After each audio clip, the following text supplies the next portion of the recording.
Pontiac Silverdome in Pontiac, Michigan. Fox Television Sports presents the National Football League. Today, the Tampa Bay Buccaneers take on the Detroit Lions. In the NFC Central today, a busy day. Chicago and Green Bay teeing it off at Lambeau. And the Tampa Bay Buccaneers enter today a game out of first place with Detroit in last. And a pleasant good afternoon, everyone. The Detroit Lions have made headlines with their head coach, Wayne Fontes. Earlier this week, their owner, William Clay Ford, said, make the playoffs or else. At 3-6, it'll be tough to do. And I'm with Jerry Glanville. And what do you think of the situation in Detroit, Jerry? Everybody's talking about Wayne Fontes. So I sat next to Chris Philman. I said, Chris Philman, what's going on? He said, I'll tell you what's going on. We're 28th in defense. We can't stop the run. We can't stop the pass. We can't even stop a little screen. He said, we need to get it on. We need to play better. That's what's going on in Detroit. Are you ready for this? We're ready for this. Now for the Tampa Bay Buccaneers. A couple weeks ago, they were in first place in the Central at 5-2 after winning 4 consecutive games. They've lost 2 in a row. Their offense has been a disaster, Jerry, but they're being carried by a pretty good defense. Their defense is different this year. They have enthusiasm. They have an attitude. They're flying around. They're trying to smack you, and they're being led by this guy, Hardy Nickerson. Hardy Nickerson has to stop the run today without calling for the defensive backs to walk up and build an 8-man front. If he can do that, they can win the ballgame. If the DBs walk up, then Detroit can throw it to win. It's the Buccaneers and the Detroit Lions. We're back after these messages from your local Fox station. Wow! Let's go, baby. Woo! All day long. Emotions game football. Hey, let's knock somebody's shock off. Do it, and I mean it. Let's go. Let's take this. Let's go. LB's on 3. 1, 2, 3. LB.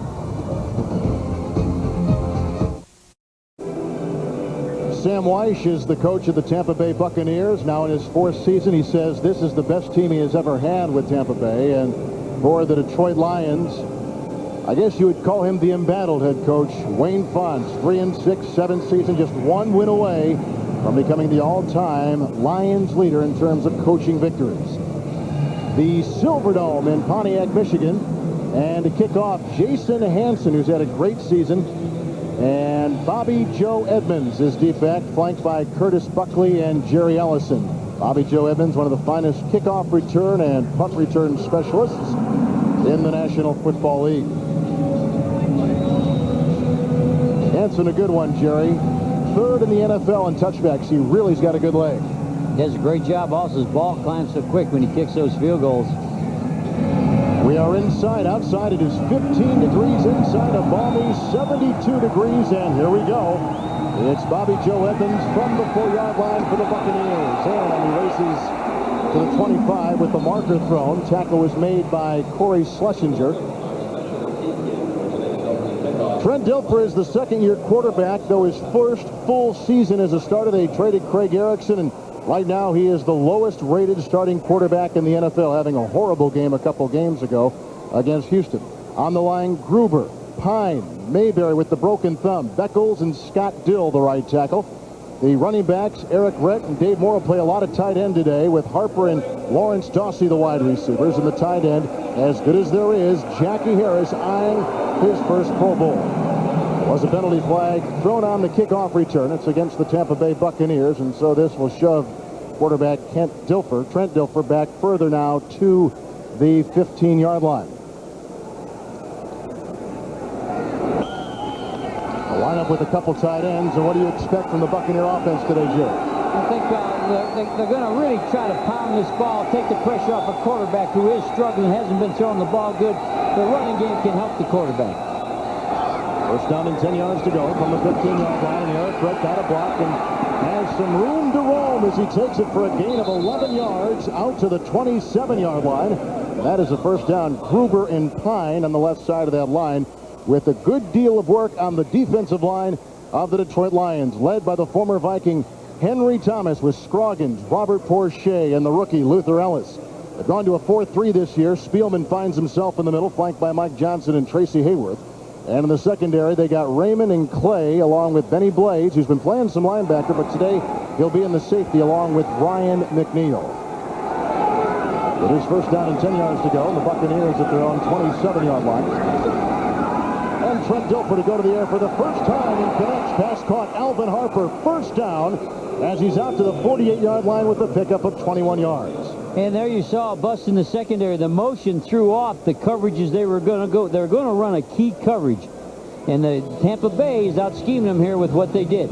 The key coverage. The key coverage. See 81 and coming to the flat, so that's Jackie Harris. That held the corner up, and he just came down inside and ran the curl. The corner will not roll up unless the second wide receiver breaks to the flat. That's what's going on.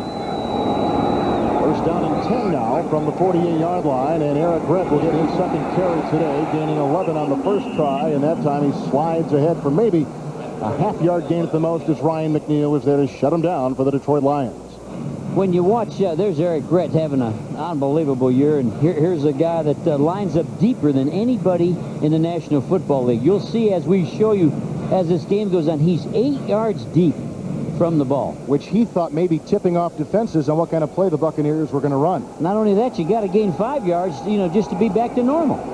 Look how deep he is right here, Kevin. About 7.5 yards deep right here. Second down and 10 yards to go.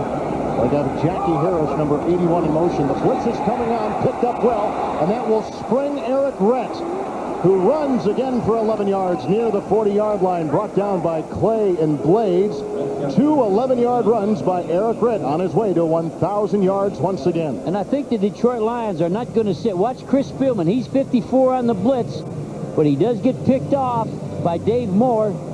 And there's the back. 8 yards he has to gain before he's even. He's got to pick up 8 yards, Kevin, to get back to the line of scrimmage. Buccaneer drive began back at the 15. It's first down and 10 yards to go from the Detroit Lion 41 with no score here in the first quarter. Dilfer hit as he throws, and it is intercepted, picked off by Willie Clay. And Clay, with his 4th interception this year, has got some room and a block, and he is spun down at the 43-yard line. Dilfer throws his 11th interception. That's a return of 32 yards. And that interception is caused by the pressure on the quarterback. They did a stun inside. They did a TE where the tackle's going to go outside, and the end's looping down inside, and watch him come right in the court. Boom! There he has him right there. Robert Porcher right in his face. He unloaded the ball just to get rid of it. Now, he was running the ball pretty good here, but he didn't run good at the end. Get to the boundary. Get between the numbers and the sideline. You see he's on the hash. You got to get all the way between the numbers and the out-of-bounds marker. So the Lions benefit first down and 10 yards to go, shy of their 43-yard line. Sanders is in the backfield with 3 wide receivers. Barry Sanders gets the call, and he is forced out of bounds. Nice pressure from the wing by John Lynch, an impressive-looking third-year player from Stanford. The quarterback is Scott Mitchell. Jerry having a great season, 18 touchdown passes and just 7 interceptions. He just keeps improving. And when we first saw him early in the year, he's inconsistent. You don't know which Mitchell's going to show up. If Scott Mitchell, the guy that can play, shows up, Tampa's in trouble.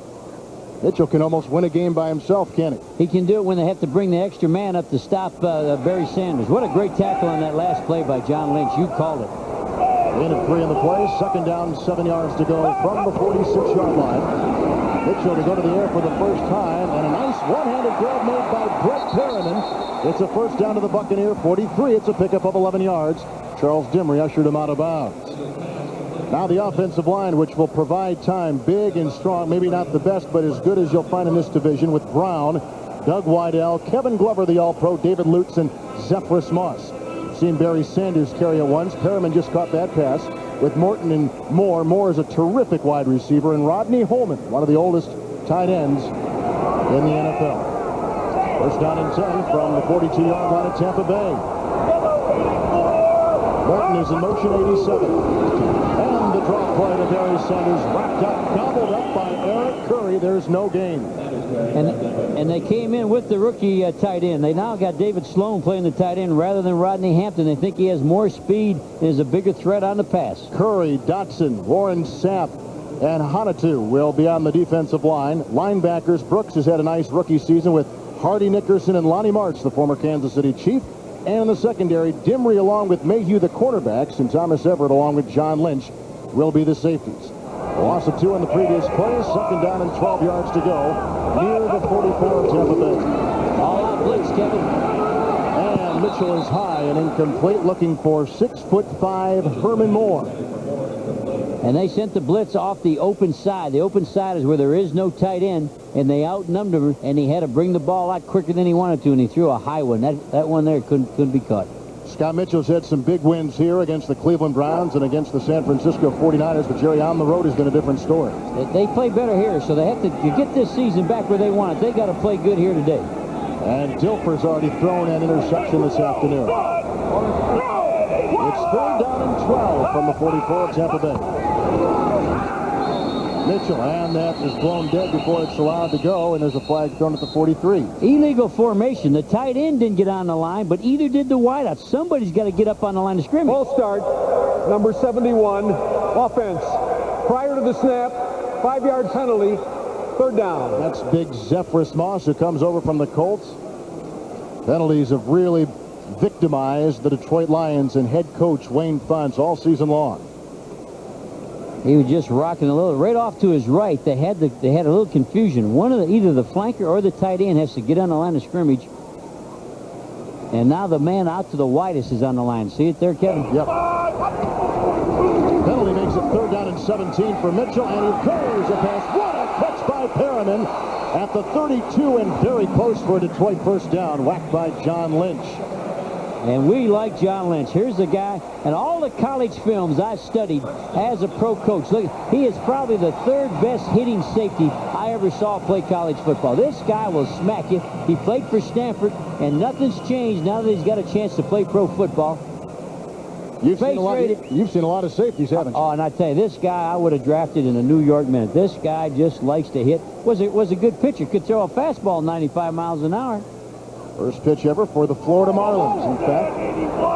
First down and 10 yards to go inside the 32-yard line. And off once again to Barry Sanders, who cuts outside and is finally brought down by 3 Tampa Bay defenders. Dimry was the first to get a hand on him. Barry Sanders on his way, Jerry, to a 1,500-yard season. And a good block by, you won't believe this, Brett Perriman, the wideout, going down inside, allowing Barry Sanders to break outside. So Perriman's not only can catch, he's got to help the running game, and he helped at that time. Went down inside and picked up the force, knocked the safety back. Lions intercepted the Buccaneers, and they began at their 42, and now they're all the way with the 2nd down and 1 at the Tampa Bay 23. Looks like he's checking off, Jerry. He's got an audible. So drop back by Mitchell, the pump fake, and going for Perriman in the end zone. Incomplete, covered by Charles Dimry. He, along with Mayhew, having great seasons at the corners for the Tampa Bay Buccaneers. Their whole secondary is playing excellent. When I see Mitchell do the double pump, and we've had some of the games, I never see anything good come off the double pump. Why not? I just think that he grips the ball so hard on the first pump not to let the ball come out of his hand. Then when he always goes to throw it on the second one, it sails high on him because he doesn't have the right finger grip on the ball on the 2 pump. 8th play of the Lion drive. We have no score with 8:41 remaining in the first quarter. Mitchell, Perriman, first down to the 16-yard line. Perriman makes the grab, and then Nickerson grabbed Perriman. What surprised me there on 3rd and 1, throwing the football. You'll see the defense. The defense was not pressuring him. They had run him. Here's the one-on-one with Perriman. Going against Charles Dimry. Charles had played for Atlanta, played at Denver, got another chance at Tampa, and their corners are playing excellent, including Charles Dimry, who's had a career playing a couple of places. Good-looking drive by the Detroit Lions as Barry Sanders took it over the right side and wrapped up by Brad Culpepper. There's gain maybe of a half yard at the most. We didn't know Brad Culpepper was going to start, but what a nice play he made there, starting at the left tackle. We're going to show him out of the end zone. Brad Culpepper.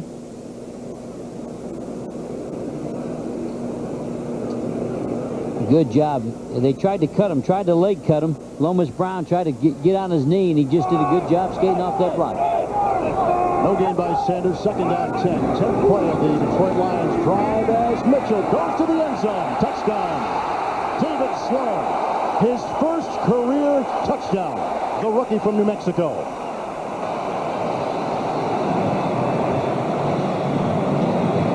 We talked about Sloan with more speed than Rodney Holman. They needed to get him in, a rookie out of New Mexico.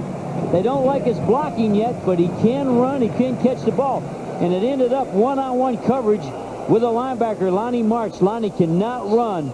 They can't put a linebacker on him. There's Lonnie. He said, man, that guy was too fast.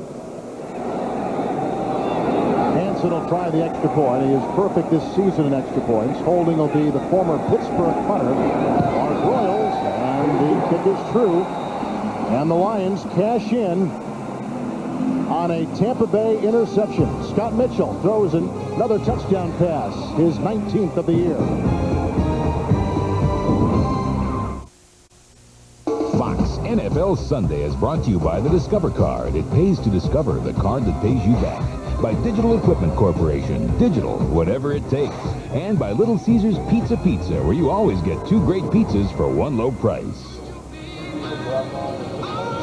The Motown Historical Museum, located right here in Detroit. The Motown Sound, Marvin Gaye, the Supremes, the Four Tops. All right, watch this. They got a slot, and the safety comes over with 1, 2, 3, 4 people are playing the slot. There's no DB to the weak side.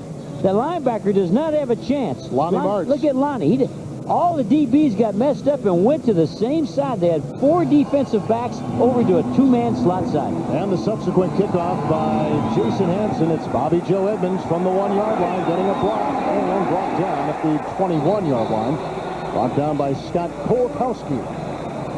So the Buccaneers will get it for a second time with the flag thrown on the play at the 29-yard line as the Buccaneers are already down 7-0. It's the first quarter touchdown allowed this season by the Buccaneers defense, Jerry. And the Buccaneers defense, for everybody sitting back home, they've only given up 11 touchdowns for the entire year. 12 now with that right there. That's in 10 games. That's not that bad. That's playing pretty good football. That time it was a mental error. You cannot make mental errors and survive.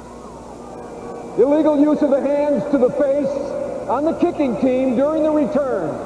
Number 94, 5-yard penalty, first down. Jerry Markbright is our referee today here at the Silverdome in Pontiac, Michigan.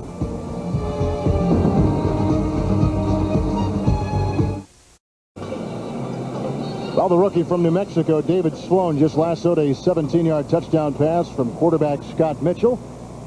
Capitalizing the Lions did on a Trent Dilfer interception, his 11th on the season for the Buccaneers. Penalty was 5 yards against the Lions. So the second possession today for the Buccaneers, and it's thrown out in the flat.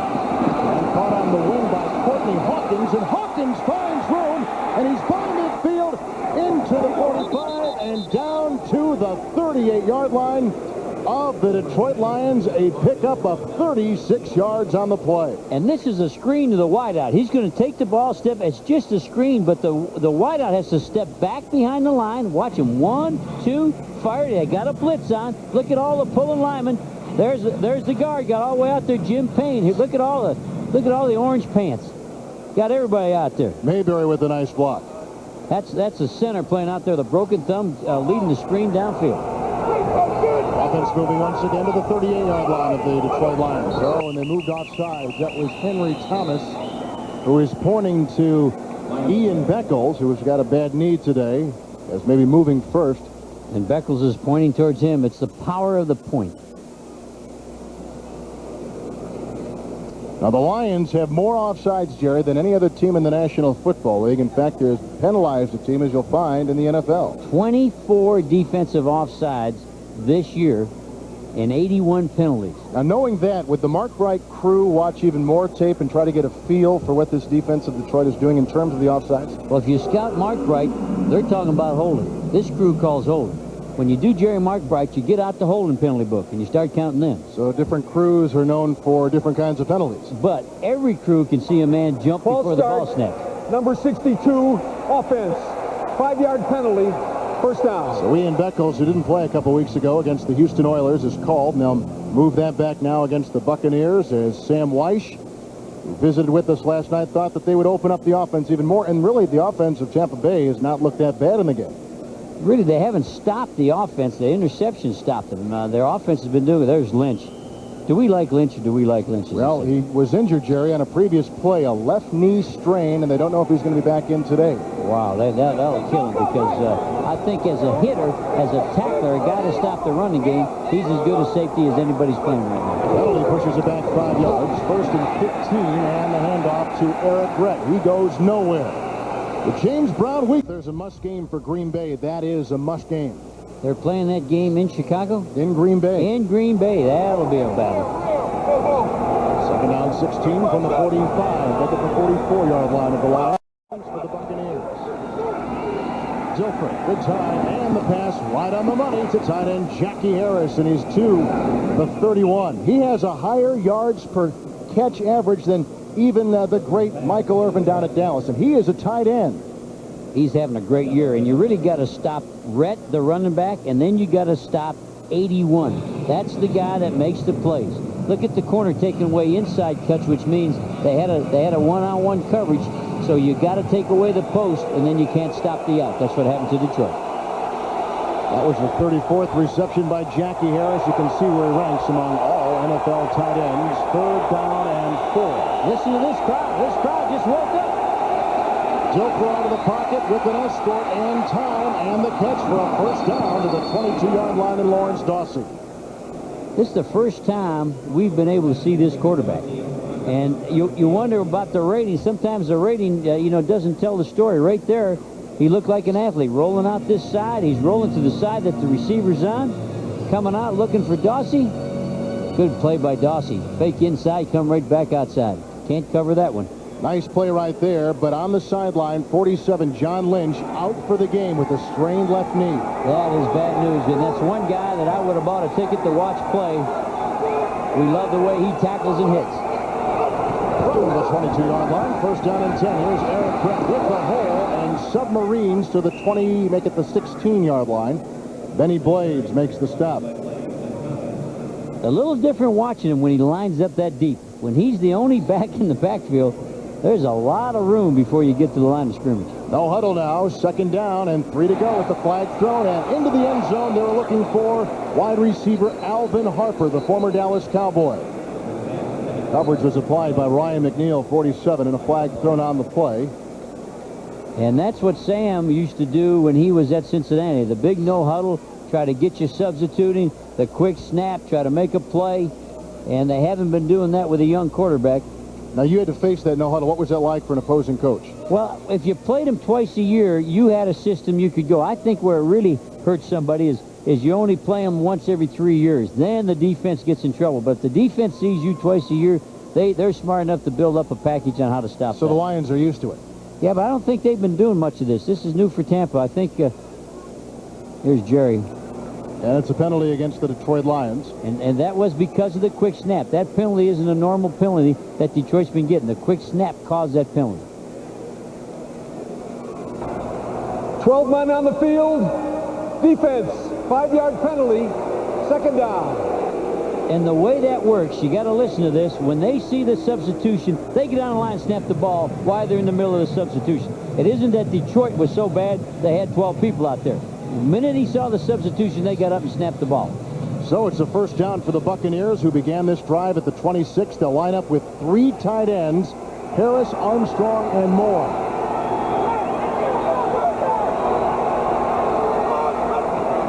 On the 11, Eric Brett to the 7-yard line, and Corey Raymond, the former Giant, made the tackle. They shifted and split the tight ends. You got 3 tight ends in the game, then they split them, but they still going to, when all this is over, he's going to block that safety. They're going to pull. They're going to make this little old corner become the linebacker. He's got to make the tackle. He's the only guy that's called replacing the force. There's the crack on the force, and there's the replacement, but you pick up yardage when you got to come from that deep corner spot. Replacing the force. Replace the force, baby. We're seeing it here live. Second down and 6, 7th play of the drive. Buccaneers are down by 7. Dilfer in the end zone, high and incomplete, and looking for wide receiver Horace Copeland. Well, I got to admit, I'm guilty. I was on, throw it, because he was open at the back of the end zone early. And a young quarterback holds, and he's looking for everything to be perfect. This is not practice.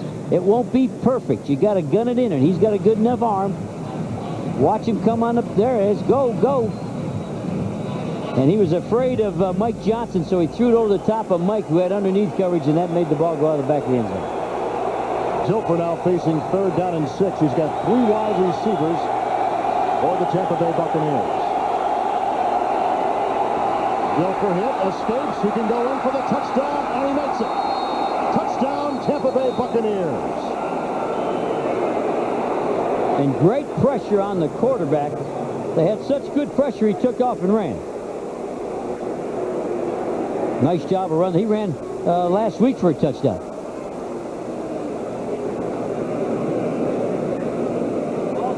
Ball's on the line. It's a touchdown. It looked like Porsche jumped. Did you see Porsche? It looked like he jumped in there and he was right in his face right now, and that's why he took off and ran. Nice move by Dilfer, though, to recognize, hey, I've got the opening and take advantage of it. He had to take off. The guy had him so quick, he couldn't throw the ball. Michael Husted will try the extra point on the Casey Weldon hold, and we are tied in Pontiac. Second rushing touchdown in the career of Trent Dilfer. He moves it in from 7. We're tied at 7. 3:15 in the first quarter.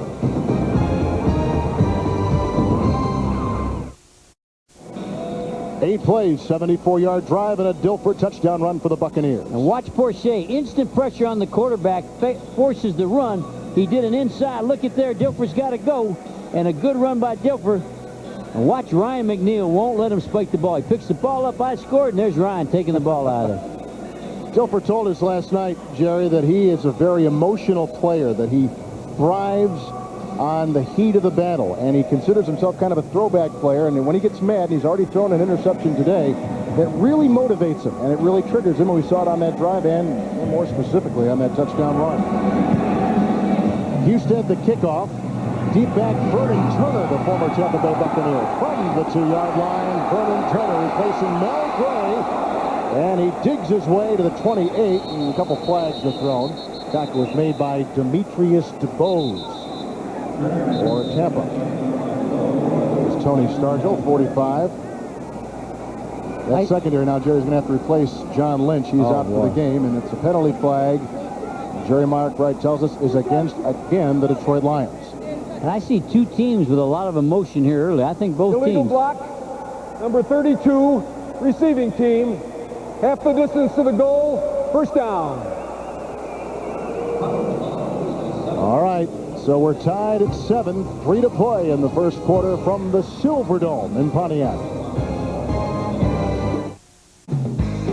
Fox NFL Sunday is brought to you by the new Dodge.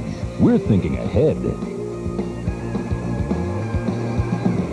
Well, this has a dual purpose. This is this historic Greenfield Village in Dearborn, Michigan. Those were also our rental cars. Yes, we had those nice old Fords. Yeah, my tire was flat.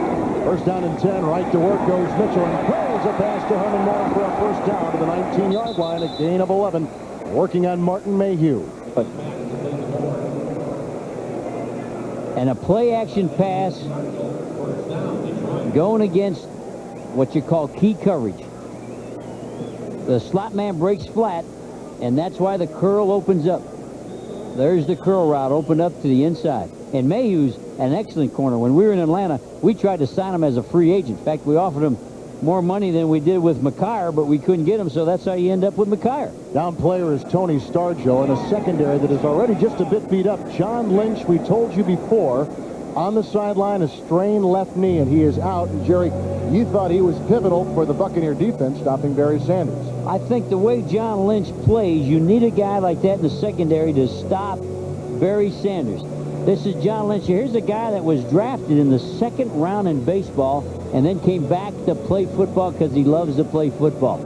95-mile-an-hour fastball. I maybe would have stayed over there and thrown at you. So now taking his place will be the former Dallas Cowboy, number 29, Kenneth Gant, who is the leading special teams tackler, and a nice pickup by the Buccaneers from Dallas. Well, he'll have to make a lot. There he goes. He's walking up to make the tackle right now.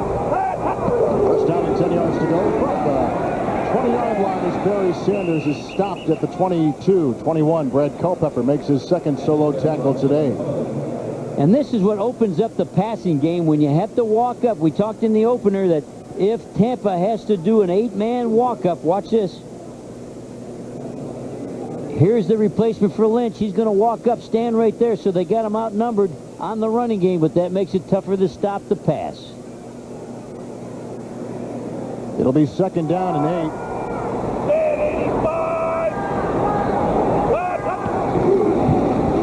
Mitchell again to Moore, and the pass a bit high and maybe thrown in back of Moore, the leading receiver on this team. It'll be a third down now. and he hurried that ball out of there. Again, Tampa Bay walked up, went one-on-one coverage everywhere. Up here, it looked like dealer's choice, but it's easy to make the right decision when you're up here and you're safe and nobody's after you, nobody's trying to knock your head off. He had people open on that, but he gunned the ball out so quick. Tony Stargell is out of the game, and Mike Magruder, number 21, who is walking at the bottom of your screen on the Tampa side, is in the game. Third and a long 8 for Mitchell. Hit as he throws, almost picked off on the play by Martin Mayhew, the former Redskin. Martin Mayhew is dangerous. Here's a guy that played for the Redskins, and he can play.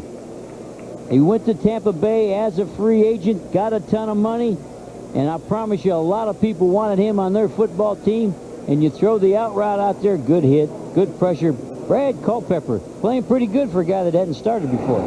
First punt today for Mark Royals. The rush comes on, he readjusts himself, and he gets the punt away. There'll be illegal men downfield because they had to avoid the rush. People will go on, but what a good play by him, not allowing a big play by Tampa. But there'll be illegal people going downfield because he was dodging from getting it blocked. It was a 35-yard punt, which will be wiped away now because the penalty flag was thrown right where he was booting it at the 21-yard line.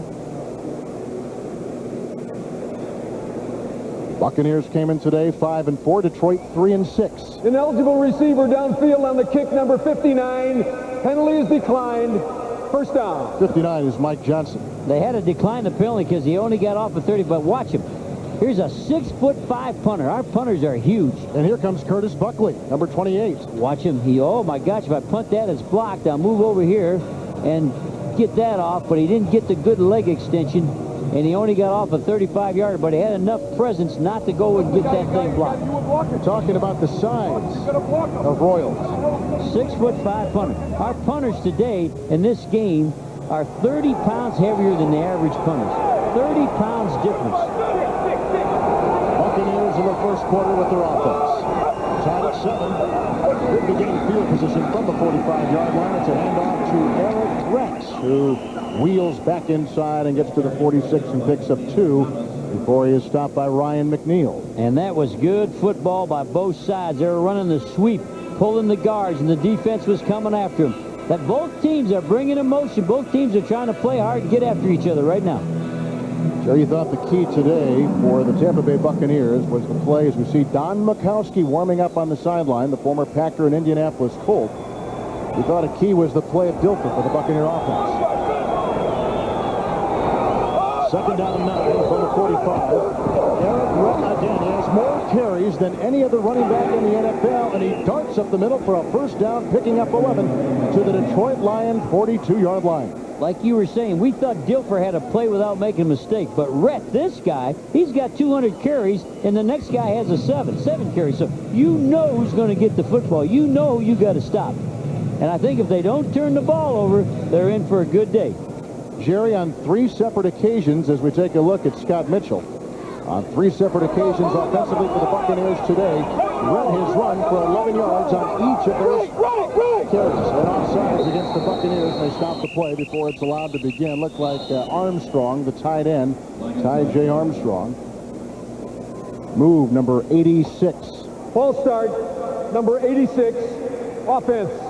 5-yard penalty, first down, prior to the snap.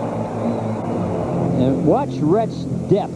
Here's the ball right here, and look, he's got to gain all this, Kevin, to get back to the line of scrimmage. I told our people in the truck we ought to add about 5 yards to every carry because he's got to gain 6-7 yards to get back to the line of scrimmage. He's 8 yards in. Now, he told us last night that he was going to change the depth. He wasn't going to line always 8 yards. It was only going to be 5 and sometimes 4 as Rhett leaves and Jerry Allison comes in the game. And he'll have to see his first snap in the second quarter because the first quarter is over here at Pontiac. We are tied at 7 apiece.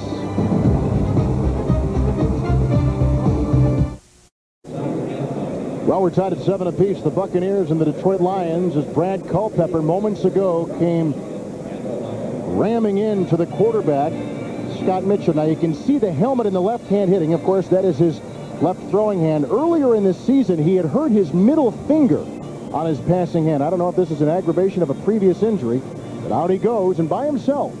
I don't know if I ever saw a starting quarterback leaving the game before without a trainer or somebody going. Looked like he left to get a bus transfer. He just left by and said, I'm out of here. I'm leaving. It's going to be a lonely ride. Allison is in the backfield as we begin the second quarter. It's first down and 15 against a Detroit defense, which has been giving up a lot of yards. A flag is thrown as Dilfer runs for his life and is out of bounds at the 47, picking up about a yard. Tracy Scroggins was hot on his heels. And one thing we know when we watch Detroit, if you don't bring the ball out, Tracy Scroggins, he may not get there instantly, but he's coming. And if you go to scrambling, he's got the speed to run you down. Green Bay, Chicago tied at 14, 7 apiece. Atlanta and Buffalo, no score. Carolina, St. Louis. Holding, number 59, defense. 5-yard penalty, automatic first down. That was a running. Detroit was in a man-to-man, one-on-one coverage, so you're not taking people in zones. Here he is right here. He knows he's got Jackie Harris, and he beat him inside, so he had to grab a hold of him. He had no help. He was the Lone Ranger. When you are the Lone Ranger and you are getting beat, you grab anything. Tear his mask off if you have to. He needs to get on Silver. That's it. Holler for Tato. Hi-ho, Silver. 5 penalties against the Detroit Lions. They're averaging 9 a game, which is number 1 in the NFL. And the penalties that make you mad are when they have nothing to do with physical contact. They have to do with jumping off sides. Eric Brett is back in the game. First down and 10 from the 42-yard line up Detroit for Tampa Bay. Look at the time for Dilfer. He can survey the field, and he's got his receiver, Jackie Harris. It was tipped at the last second by Corey Raymond. It's incomplete and second down. And before that ball was snapped, Rhett did what he told you last night. He got like a 5-yard depth. I hadn't seen him that close. And maybe he told everybody that this is not a run, but when you talked to Rhett, he told you he was going to move up, and he moved up on that one. Now let's see if it was actually tipped. It may have been. A little deflection. But Jackie's good enough, he's got to be able to catch that one. Former Packer Jackie Harris came to Tampa Bay as a free agent. Second down and 10 yards to go from the 42-yard line. And Dilfer's going to burn a timeout. Play clock was at 2, and we've got 14:20 remaining in the second quarter. Dilfer has run in a touchdown for Sam Weiss, and Mitchell has thrown a touchdown for the Lions. Tied at 7. Well, the Buccaneers still have the ball, but the good news for the Lions is Scott Mitchell was throwing moments ago, and he is back out on the field after being examined in the Lion locker room. I didn't know who examined him because I didn't see the doctor. I didn't see the trainer go in. I think he went in, and the guy folding the towel said, "You're okay, get back out there." Second down, 10 yards to go from the 42. They're tied at 7 early in the second quarter. Eric Brett, there's a flag. Brett to the 39. Michael Johnson, second leading tackler, and back at Chris Spielman with the tackle for the Detroit Lions, a defense which is ranked 28th in the NFL against the 28 offense. Offside, number 98, defense, lined up in the neutral zone. 5-yard penalty, second down. 6 penalties now, and Henry Thomas for the second time is called. And how many offsides they had 24 before the game started. How frustrating this is to the defensive unit, to the coaching staff. Everybody, doesn't matter on your athletic ability, can line up on sides. I'd rather have a penalty where, you know, you're blasting somebody, and at least you got bone or blood or something. You're not getting anything with these penalties. The good stuff. Second down, 5 yards to go from the 37-yard line of Detroit. And Dilfer hit as he throws. The pass is caught off, and Harper's got the first down to the Lion 24. In at 13 on the play. Right now for this McDonald's upgrade. In his touchdown passes, huh? He looks like something real special. He was at Detroit here as a free agent, and they elected to go get somebody else and let him go. Eric Brett to the 22 and brought down eventually by Henry Thomas. A $5 million bonus signed by Henry Thomas, coming over from the Minnesota Vikings, and brought his defensive line coach over there, John Tierlink. And a lot of people here have speculated that maybe they are too aggressive on the defensive line. I don't know if you can ever be too aggressive. That's really not my vocabulary. But you can do things right and get lined up right and not make mistakes. I don't think that has to do with aggression. It has to do with responsibility in your assignment. Second down and 8 from the 22. Dilfer to Jackie Harris. And he gets to the 19-yard line. In fact, rolled to the 17. Benny Blades is all over him, covering the big Tampa Bay tight end. And Benny Blades was left alone. So when you're alone in one-on-one coverage, you have to take away the inside cuts. Make the quarterback go to the outside. So you'll see here, he runs what's called a diagonal to the boundary. He's breaking out, and he's a little bit wide. Nice, good tackle, but he had to protect the inside because it was one-on-one, no help coverage. He has thrown the interception, but aside from that, Trent Dilfer's been very effective, 6 of 9. It is 3rd down and 3, 7th play of the Tampa Bay drive. Dilfer, and nice defensive play. Corey Raymond, 31, knocked it away from Lawrence Dawson. 2 blitzes in a row by the Lions playing one-on-one coverage. If the Lions are blitzing more than normal, watch the corner. He's got to stay inside. I'm alone. I have no help. That's Corey Raymond. Now it's an outcut. Come underneath it. Puts it with the right hand. That's nice coverage because he's alone in a blitz. Well, Michael Husted between 30 and 39 yards is 2 of 4. This will be a 34-yard field goal attempt. And, of course, we are indoors, so there is no wind here in Pontiac. Holding is Casey Weldon. And he got it. And the Buccaneers have the lead. It's 10-7 Tampa Bay.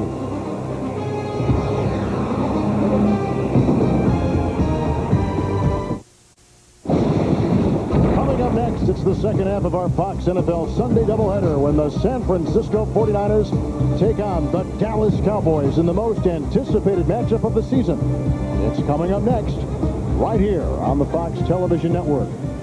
A 34-yard field goal by Michael Husted. It's 10-7 with Tampa Bay on top as Vernon Turner, number 23, awaits the kickoff from Husted. 11:50 remaining in the second quarter, and the boot is high and long, and Turner about 4 yards deep. They'll bring it out.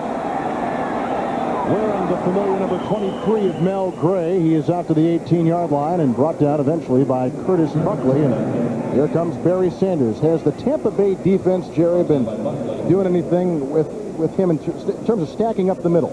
I think what you have to do, I think that Mitchell has given this for this ball game. If they build an 8-man front, you can audible to the pass. You want to throw when they're one-on-one, and you want to run when they only have 7 people in the box. And that's where the quarterback has to direct it. Nobody on the sideline in the press box knows when that's going to happen, so he's got to direct it. Sanders, 11 carries, and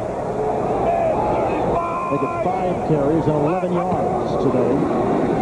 Mitchell, and he gets it out of the flat to Brett Perriman, who picks up about 7, maybe 8, and he's out to the 26-yard line, brought down by Tony Stargell.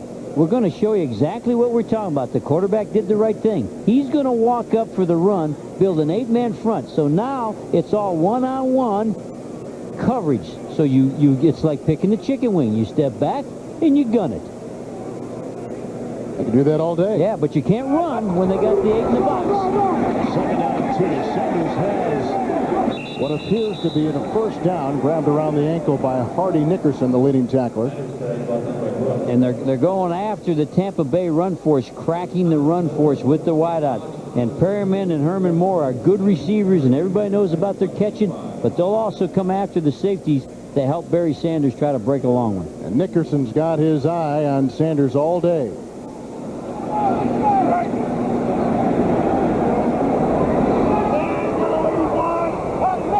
First down and 10. Okay. Mitchell going to the air, and he's got Perriman for a gain of 9 to the 38-yard line. He beat Dimry on the corner. And this time, Tampa Bay did it the other way. They started with the 8-man front and then backed out, and they really won on making the decision, but the quarterback, watch this. This is total opposite of the other way. They start in here with the 8, and then he drifts on out of here to make it the 7, so they should have 2 people on that wideout. They should stop this play with what happened, but he didn't get outside. You got to play outside leverage as the right corner on that play. Second down and 1. Sanders the call, and Barry Sanders. Again, close to the first down, running him up the middle. Hardy Nickerson was once again there, number 56, getting off the pile, joined by Santana Dotson. So we have not seen a lot of flash so far from Barry Sanders. And I think it goes back to how we saw Tampa playing prior to us showing up. Here's a team that prior to this game have only 11 touchdowns. They run around. They got a good attitude. They play with intensity. And I think the defense is the big improvement in Tampa Bay. Rusty Tillman is the defensive coordinator. I think he brought a little bit of flavor to him that's helped him. They get the first down. So from the 40, 1st and 10 for Mitchell. Hit as he throws, and down the side he's got Herman Moore. And a flag was thrown on the sideline with the coverage applied by Martin Mayhew.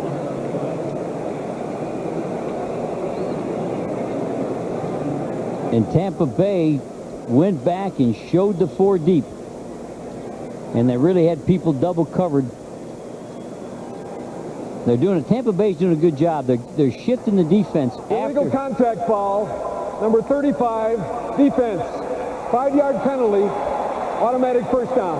And Martin Mayhew picks it up. There's Rusty Tillman. They walk out and go for it deep. And he's going to be left outside, and he's going to get the illegal chuck here. But look at this. It's 4 deep. That's where you want to run. That's where you got to be able to bring it back. And an out and up, Mayhew had to push and shove him. Mayhew didn't look like he's normal speed guy there. He's not running as fast as he normally does. Mitchell showing no effects from that supposedly bruised left wrist. And the fake reverse is Sanders. Oh, he's got everywhere to go, and Barry Sanders, with the angle coming in, will romp for the touchdown of 55 yards.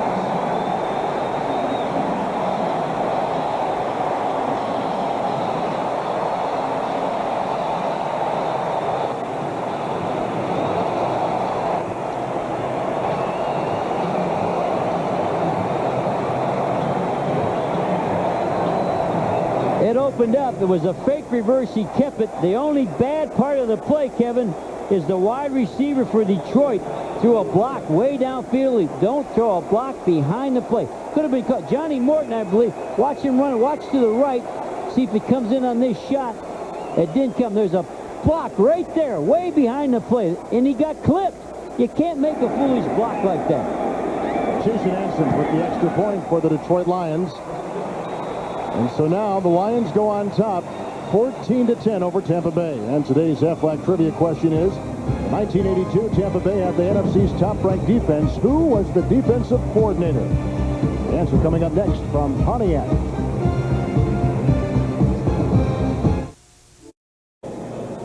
And again, our Aflac trivia question. Today's question in 1982, Tampa Bay had the NFC's top-ranked defense. And who was the defensive coordinator? The answer, Wayne Fonts, who served as the Buccaneer defensive assistant from 76 to 1984. Some good-looking sideburns there on Wayne. The thin Wayne Fonts. Yes. Lots of hair and not a lot of meat. Well, that 55-yard touchdown run, the longest run against the Tampa Bay defense this year. They've been very stingy, too. Second in the NFL in touchdowns allowed. They were just beaten by Barry Sanders from 55 yards. And Bobby Joe Edmonds can't reach the 20, down at the 17-yard line. He just slipped down as the defensive Kolakowski was coming down on him. Watch Johnny here. Watch Johnny Morton. He blocks and then goes downfield and throws a clip behind the play. Now, he's trying to hustle and he's trying to work, but you got to do things intelligent. Barry's got a touchdown right now. Get out of the play. Get out of the play. And wham! Hits him right in the back. Hits Kenneth Gain. Wow, that's not good. Here's the fake reverse. And they bit, because they do run reverses. They're a reverse running team, and they chased him. Don't throw the block. Don't throw the block. He threw the block. He threw the block. Boy, does that make him mad. From the 17-yard line, first down and 10, Jerry Ellison is in the backfield. Trent Dilfer has had a good day throwing the football, hesitates, then throws. Well, it's caught by Lawrence Dawsey for a first down and a gain of 12, make it 13 to the 30-yard line. And what a catch that was. That was right off the tops of his shoes. Just picked that thing right off the ground. It was a hard, low one. Mickey Mantle couldn't have hit that thing, but he picked it right up. Oakland on top of the Giants. Green Bay and Chicago still tied. Patriots leading Miami at Joe Robbie by a point, 7-6. Here it's 14-10 Detroit over Tampa Bay. First and 10 handoff. Eric Brett back in the game, and Eric Brett carries the defender to the 38-yard line and picks up 8 yards. Pine and Beckles with nice blocks on the line. 54 yards for Rhett today in 10 carries. Well, add another 8 yards to that because he's 8 yards deep. And I think we're picking up what he was talking about. When he gets that deep, he is getting the football. He takes the ball that deep, he wants to see everything. Wants to see all the cutback lanes. On his way again to his second consecutive 1,000-yard season, the second-year player from the Florida Gators. 2nd down and 2 on the 38. Rhett with the block, and there he goes. Eric Rhett to the 49-yard line. What a great block by Jim Pine, a gain of 11. They're having their way with their running game. I think if they just stick to their knitting and just keep on running, I don't think Detroit can stop them. Here's the guard pulling out. When you get split backfield, a guard has to go with the play. This is the 4th carry today, Jerry, by Eric Rhett of 11 yards. It seems like every series he gets a rush for 11 yards. There's Jim pulling around, number 60. He was going outside, and Rhett cut up inside. It's a nice groove to be in. Here's a 1st down and 10 yards to go from the 48-yard line. 6:45 remaining in the second quarter. Rhett once again gets the call, and Eric Rhett again picks up close to 10. All right, the crowd here is booing. Everybody's booing. How come this guy's running the ball? I'm going to show you why. Because they're playing too deep. When you play too deep, look at the safeties. Look at all these people are out of the run, so just these people right here can stop the run. No extra bodies. No extra safety to get a whack. Look at the safeties. And the offensive line, Jerry, which is about its healthiest in the last month, doing a nice job on front, controlling the line of scrimmage. You can't stop pro running attacks till you bring more people up, and that's the name of the National Football League. 2nd down and 1. It's Eric Rhett, 1st down, and at the 36-yard line. Eric Rhett with Benny Blades getting them low. And Benny Blades was in a disguise, walking up, trying to do just what we said, but he was a little bit late. Wayne Fonts, as we talked about in the pregame show, given an edict by his owner, William Clay Ford, win or else, make the playoffs or face the consequences. They are 3-6 now. Last year they made the playoffs at 9-7. Jerry Ellison is in the backfield with Dave Moore. On 1st and 10, it's Ellison with a nice breaking tackle, breaks it again on the sideline and being chased down the sideline. Ellison's in for the touchdown!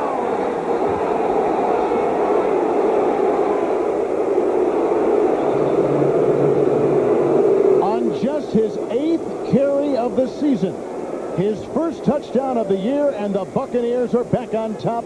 That time a scamper up 36 yards for Jerry Ellison. And they're trying to help the corners in the pass, so everybody was so deep in the secondary, there was nobody there to help on the run. You can't stop a good National Football League back without involving one of the safeties. Somebody's got to walk up, or they're going to walk all over him all day. Didn't matter that. He broke 4 tackles on that run. He did some nice running, didn't he? First-year player from Tennessee, Chattanooga. Husted with the extra point. 5:10 remaining in the first half.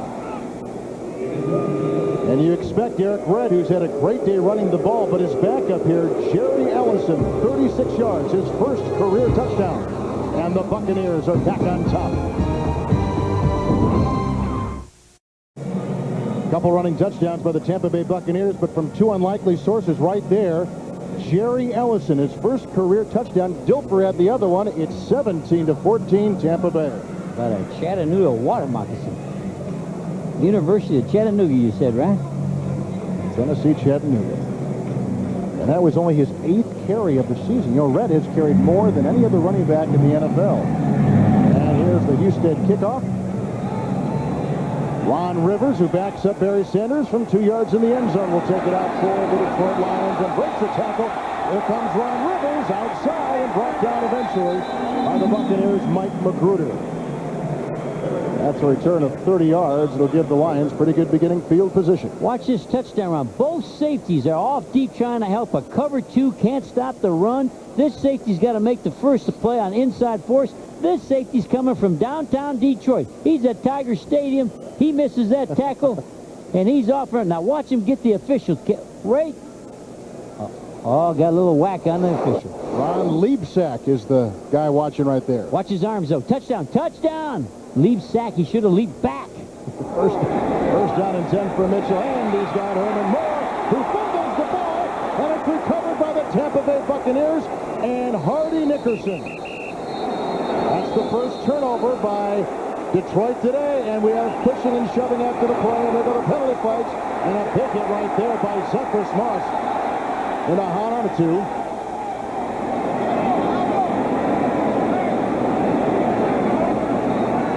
So a fumble, and Tony Stargell knocked it out of his grip. That is Herman Moore who coughed it up. All right, look at number 72. Look at this head. The reason that head, we got to look at that ugly head. He threw his flag, and that took care of that penalty. He saw another penalty, and what he throws is his hat. So we'll give him a hat. All right, that means he's got 2 penalties. That's Terry Gerke. I believe he's from Portland or Seattle, Washington. And Terry, go get your hat. He's got a flag. There's one penalty. Personal foul, unnecessary roughness on number 71, Detroit. Dead ball foul, 15-yard penalty, first down, Tampa Bay. Everything is going the way of the Bucs, and the penalties mounting up against the Detroit Lions. The most penalized team. They've got 7 already in the first half. And they threw a little curl. Go downfield, turn in, stand on a number. I'll throw you the curl. There it is. Now tuck the ball away. Nice job by 45. Stargell swatted that thing. Tony Stargell came right in from behind. Did a good job of stripping it. Detroit now -1 in the giveaway takeaway for the year. But you can see what the Buccaneers have done. 24 takeaways, Jerry, the second most in the National Football League. And look at the fumble recovery. 15 fumbles. That's stripping the ball, punching at the ball. That's starting to get in field position. For the Tampa Bay Buccaneers is Eric Brett as game tackle. Scroggins and Henry Thomas handed out their calling cards. That's the first time they tried to run that sweep to the open side away from the tight end. They've had good success to the tight end. They tried to run that time, and everybody was over there waiting on them that time. Eric Brett working into Hayworth.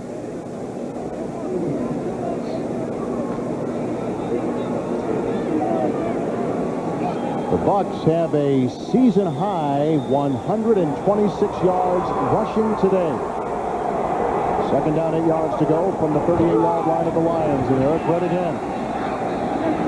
Look at him keep digging his way to the 31, and about 1.5 yards shy of a first down. He picks up 7 on that second down run. He's got 89 yards in the first half. Watch the flanker's going to come down and block. The guard's going to pull. The tight end's going to seal out, and he's going to kick out. The fullback. This is how you draw it on the blackboard, and it's almost picture perfect. Well, coming into the season, the offensive line was thought to be Tampa Bay's most sturdy portion of their team.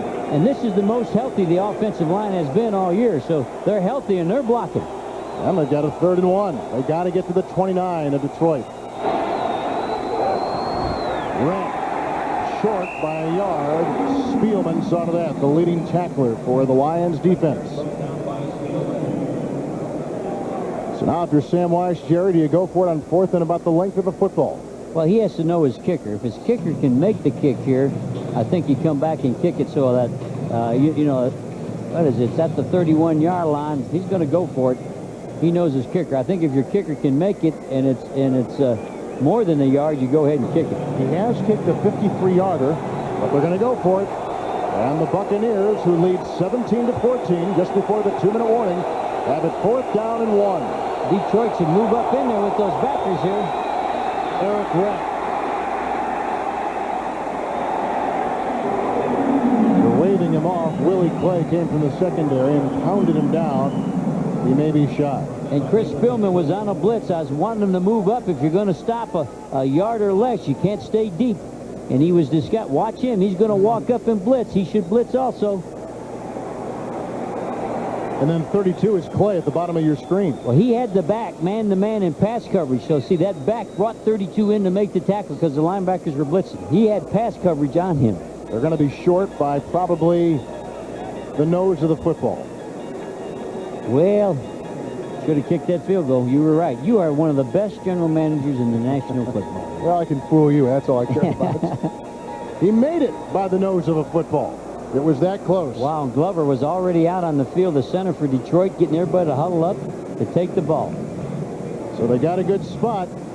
Sam Weiss will radio in the call, and the Buccaneers continue their drive, leading by 3 with 2.5 to play in the first half. And the backup quarterback just showed the head coach, you got 2.5, that's all you did. You see him tell him? He was alerting him how much time's left on the clock. They got to get this off before the clock goes down to 2 minutes. Exactly. Get one play in, then it will stop. Absolutely. Better hurry. First down and 10 inside the line, 30-yard line. They get the play off, and they get it off to Eric Retz, who is to the 27, 26-yard line. Tracy Hayworth makes the stop, and we've reached the 2-minute warning in the first half from Pontiac. So the Lions trail by 3. Tampa Bay 17, Detroit 14. Fox NFL Sunday is brought to you by Red Lobster, for the seafood lover in you. By Head & Shoulders, because great hair can't have flakes. And by Aflac, insuring over 38 million people worldwide. Thank you. A couple running touchdowns by the Tampa Bay Buccaneers. Lions have a 55-yard touchdown run by Barry Sanders and a touchdown pass by Scott Mitchell. We are at the 2-minute warning here in the second quarter from Pontiac. And I think what's happening, the running backs having such a good day because they're playing too deep. And there's Barry Sanders. He's been sitting and watching. He's a spectator. He's been sitting down for 18 minutes. Detroit's got to come up and stop the run with the 8-man. Make this young quarterback throw it. On the 27-yard line, second down and 8 yards to go. All out blitz. All out blitz. Gilfer reads it. Here it comes. He moves up, and he is hit as he throws, and it's incomplete. Crossing was Harper, but Corey Raymond came up the middle and knocked it out. 5 seconds elapses as Spielman was in on the blitz as well. It's second down. And they played everybody. Everybody came in on that thing. And it's all going to come off to the quarterback's right side. They're all blitzing over to this side, and it's all man-to-man coverage. More blitzing than we've ever seen from Detroit, Kevin. Third down and 8, seventh play of the drive for the Buccaneers.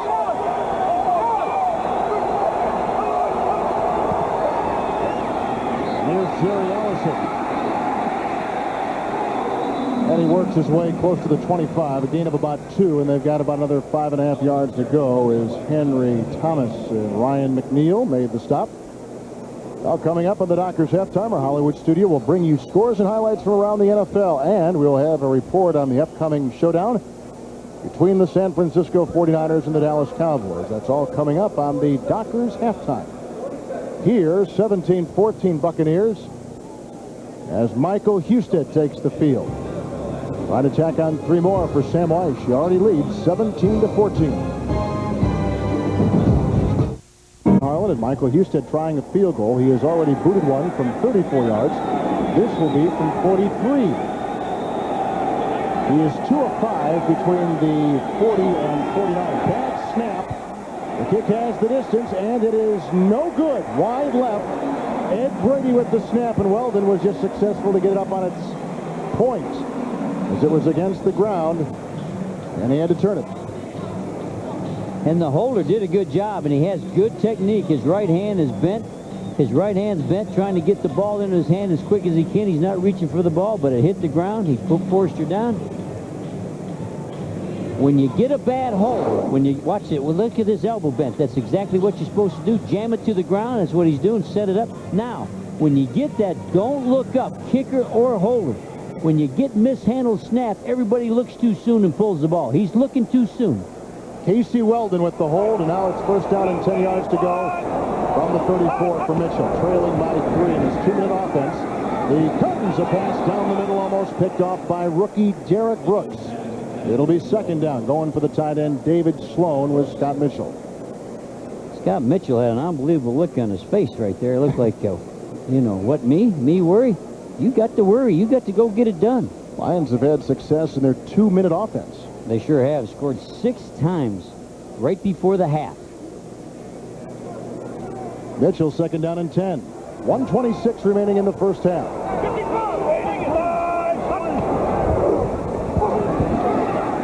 And he's got Herman Moore, and he's got the first down at the 45-yard line. That's a gain of 11 yards on the pass. Detroit has 2 timeouts. Tampa Bay has 2 timeouts remaining. We're down to 1:10. Make it 1:11. Same route he ran, Kevin, when he fumbled. Moore just did a turn in, put the ball in there, and he held on the ball that time.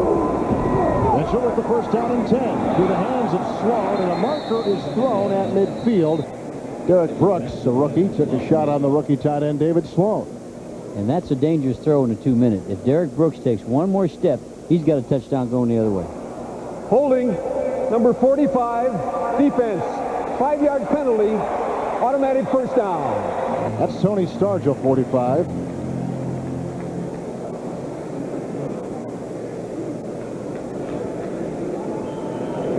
Right here, he's got an arm on him. Not bad arm, but just a little tiny arm. That'll be a half a hole when it's that close. First down and 10 inside the 50-yard line in Tampa Bay territory for the Detroit Lions, as Mitchell, with pretty good time, throws it downfield looking for Moore, who tripped over the defensive back, Martin Mayhew. Another flag is thrown for the second time. Moore battles Mayhew.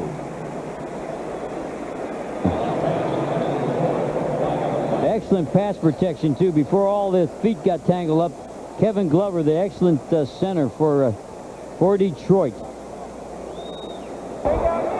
Pass interference, number 35, defense. Automatic first down. Second time Mayhew's been caught today. And watch the center. Watch Glover. His job is protect that quarterback, block to the left side, keep everybody out, keep working him. Had a little bit of a hole there, but nobody saw it. He's laying outside leverage, breaking inside. Oh, yeah, that's interference all the way. He got beat, and he tried to trip him up. It's like a 32-yard penalty. So first down and 10 from the 17. Make it 18-yard line of the Buccaneers. Under a minute to play in the first half. Mitchell to Moore, and out of bounds at the 10-yard line. Gain of 7 on the play. Moore gets out of bounds, stopping the clock effectively at 49 seconds in the first half. Every time I watch a Detroit game, I see them being able to do this. I'm not so sure Detroit should not be like Buffalo and never huddle up. They do better things. The game is simpler, less decisions, and they don't make the penalties. I think Detroit maybe second half come out and never huddle up. Well, we got a second down and 3 is Scott Mitchell. He's thrown a touchdown pass today. Lines up at the Buccaneer 10. Second down and 3. Oh, and he's brought down the blitz from Thomas Everett. First sack today by the Buccaneers. And they seem to think the ball was loose, but not the case as Mark Wright marks it down. Double A gap. The A gap is the guard center gap. No guard can play in the National Football League and give up the A gap. Even when you got your man, this is your man, but here's you got to protect the A gap.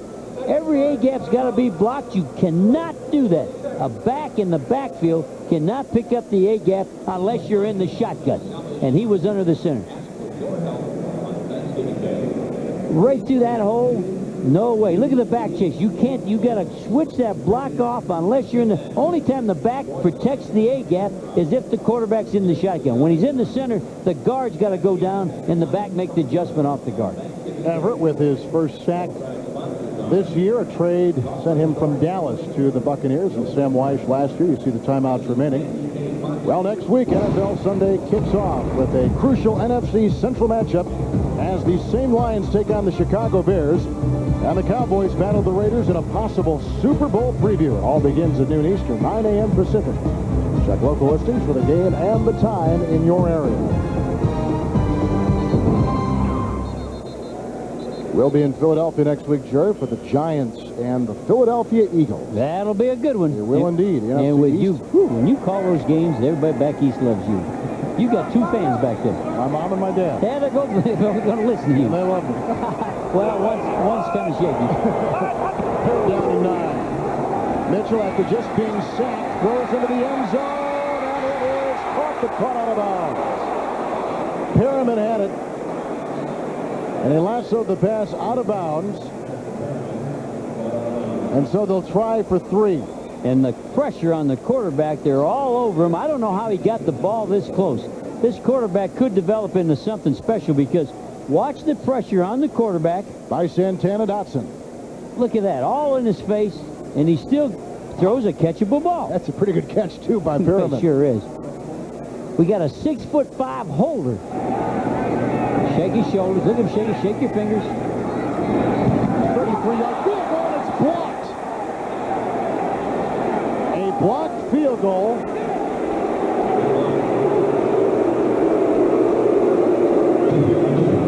He had 2 blocked field goals in the first 2 games. The ball's live. He never threw it dead. And Buckley picks it up, and they bring him down, and 2 flags are thrown as the ball is brought out to the 14-yard line. Once the ball crosses the line of scrimmage on a blocked field goal, it's just like a punt. The ball is live for the receiving team unless they blow it dead. Once a blocked field goal, think of it as Detroit's punting. Number 70 will block it. Charles McCray right here. He blocks it. Now it crosses the line of scrimmage. It's like a punt by Detroit. Any Tampa Bay guy can pick it up and advance it, providing it's still a punt.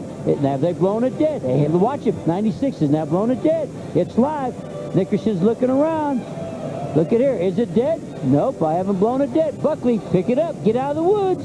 Get going. That same kind of play happened last year down in New Orleans with the Rams and the Saints, and they returned it. Unfortunately, though, Tampa had 35 guys out of field there. No, I don't think. Look at all these people. Here's Terry Gerke. How many guys do they have on the field? Here's Jerry Markbright. When do we go to lunch? That guy was on the field. Well, that was a streak of 10 consecutive field goals broken. And Hansen, Jerry, listen to this. He has missed twice in his career inside the 40. Both misses have been against the Tampa Bay Buccaneers. Well, his ball didn't climb fast. Look at Bobby Boyston. How do you know all these guys? He used to have season tickets to the Atlanta Flames hockey team. I used to sit by him. Didn't like him then either. There's Jason Hansen, as good as there is inside 40 yards. Almost automatic, but he shakes his head and says, you're right. I didn't get it up high enough and quick enough. And you got to give Tampa Bay credit for the big surge inside. Did somebody push 70? The ball belongs to Tampa Bay on the 14-yard line. There were 2 fouls on the play. Too many men on the field on both teams during the return. Both fouls occurred after possession change. The ball is awarded by rule to the receiving team at the 14-yard line. First down. Well stated by Jerry Markbright. Jerry's the best. Now watch the pushers. These linebackers' job is to push the big people. They can't get on top of them, get high. Look at the linebackers push 56. Hardy Nickerson is pushing 70. That's the legal play. If he climbed up on number 70, that would be illegal. So you get behind the big behind. You get behind the big behind and become a pusher. Well, look at this odd lineup in the backfield. Woo, triple I. First and 10, Buccaneers from the 14-yard line, and Eric Brett up the middle and spins his way to the 23. The Buccaneers have 2 timeouts left, and they're going to run down the clock with that final play.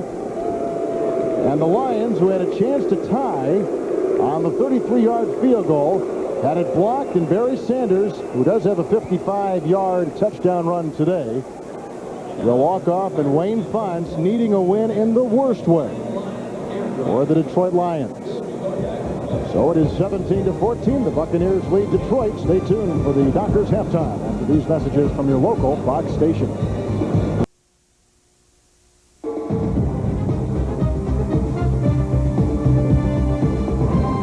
And welcome back to Dockers halftime. Coming up in the second half of our doubleheader today, it'll be the game between the San Francisco 49ers and the Dallas Cowboys.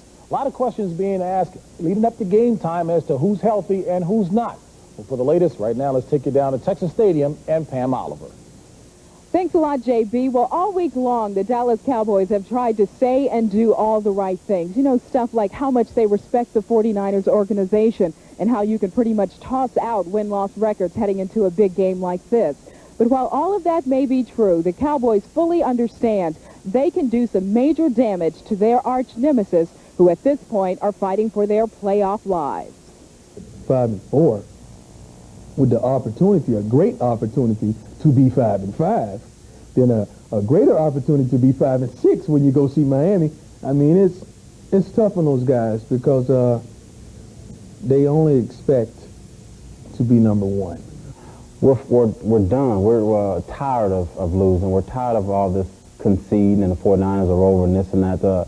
It's a situation where we have to understand our hunger, where we were last year, understand that there's a lot of teams out to get you this year, and you have to continue to work hard. You keep working hard, good things will happen to you.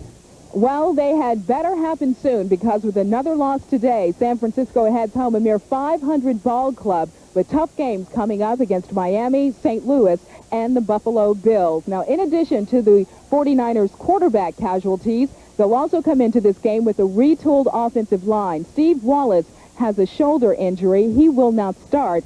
Look for Kirk Scrafford to take his place at left tackle. That's the latest from here. Now let's go back to JB in Hollywood. And a reminder, that'll be the second half of our doubleheader between the 49ers and the Cowboys.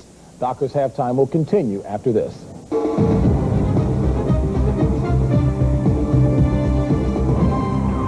Halftime is brought to you by Dockers Khakis, proud makers of nice pants. All right, and welcome to the Dockers halftime. Along with Terry Bradshaw, I'm James Brown. Let's get you caught up on highlight action around the league. Welcome back, Marv Levy. Coach, we missed you. So did Jim Kelly. He says, let me show off for you. 30 yards to Bill Brooks. This puts the Bills up by 7. Billy Brooks and Kelly again hook up later, and it's 14-10. Bills over the Falcons at the half. Well, Division. 21-all, high scoring. Can I go to the bathroom now? Absolutely. All right, Carolina, St. Louis. Who's this guy? Jackie Slater, 41 years old, 259 games. He has played in the NFL, oldest by a lineman. Blocked for sweetness at Jackson State. Didn't need any blocking here. Isaac Bruce in the corner. Touchdown, that is. Number 9 TD receptions on the air. Rams up by 7. Then comes Kerry Collins to Don Beebe, 21 yards. And the Rams at the half. Boy, I am out of breath. For those who may not know, Sweetness, of course, was? Sweetness was? Walter Payton. All right, for the two people who didn't know. When you think of Detroit, what do you think of? I think about automobiles, and this guy, Barry Sanders, 7 rushes, 81 yards, only 44 yards rushing last year into the end zone.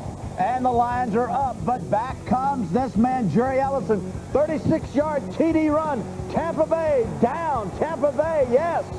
They're for real at 5-4 and leading 17-14 at the half over the Lions. 99 yards in the first half by Eric Rett. Oakland and the Giants. Hostetler's first return to the Meadowlands against the Giants. Oakland leads it by 7 in the third. New England and Miami. Dan Marino, now the NFL's all-time yardage passing leader, tied at 10. Indianapolis and the Saints all tied at 7. That one in the third. Cincinnati nursing a 3-point lead over the Oilers, that at the half. Cincinnati hasn't won in Houston in 10 years. And Jacksonville leading by 3 in a shootout against the Seahawks. And Terry, you know what we're going to do? I think we're going to take the folks back to their games when we leave after this. Well, let's go. All right, let's do it.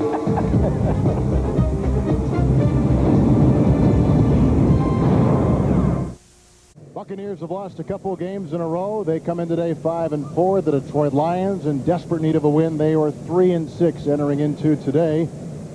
As the Detroit Lions trail the Tampa Bay Buccaneers at the half, 17-14 with Jerry Glanville. This is Kevin Harlan. Interesting note if you're a Tampa fan. The last game they played against the Houston Oilers, they held it for a total of 18 minutes and 9 seconds, which is the lowest a team has held the ball this year. Already in the first half, 19 minutes they've held it in the first half. Still for a reason why, but they got a nice break on this missed field goal, the blocked field goal. And the blocked field goal, Hardy Nickerson did a good job pushing. But I think the holder is closer to 7 yards than he is to 8.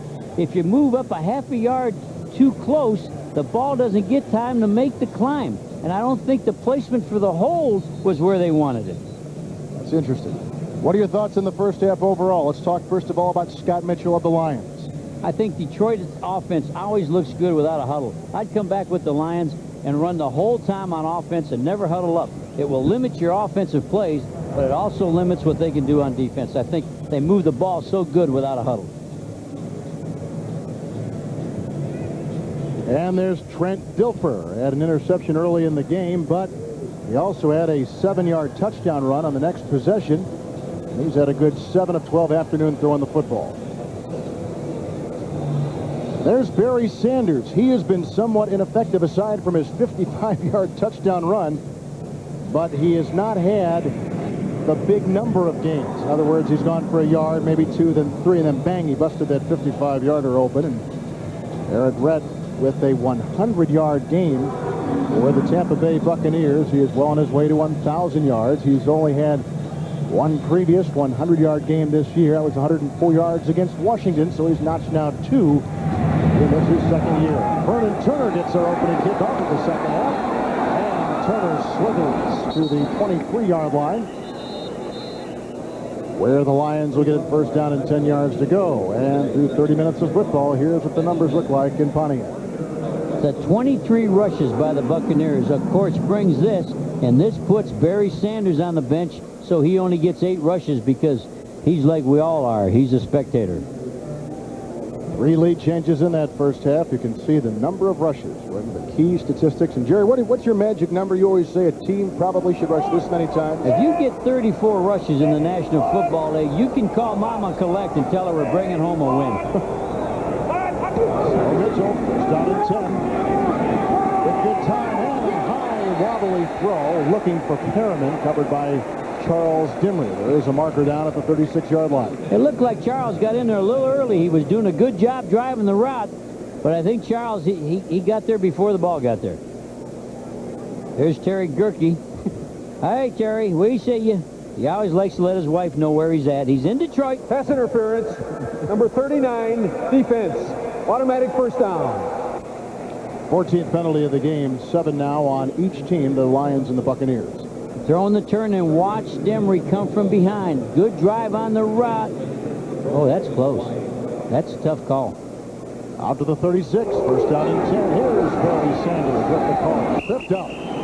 A loss of maybe a half-yard on the play, and spiking his way through was Martin Mayhew and Brooks, the rookie.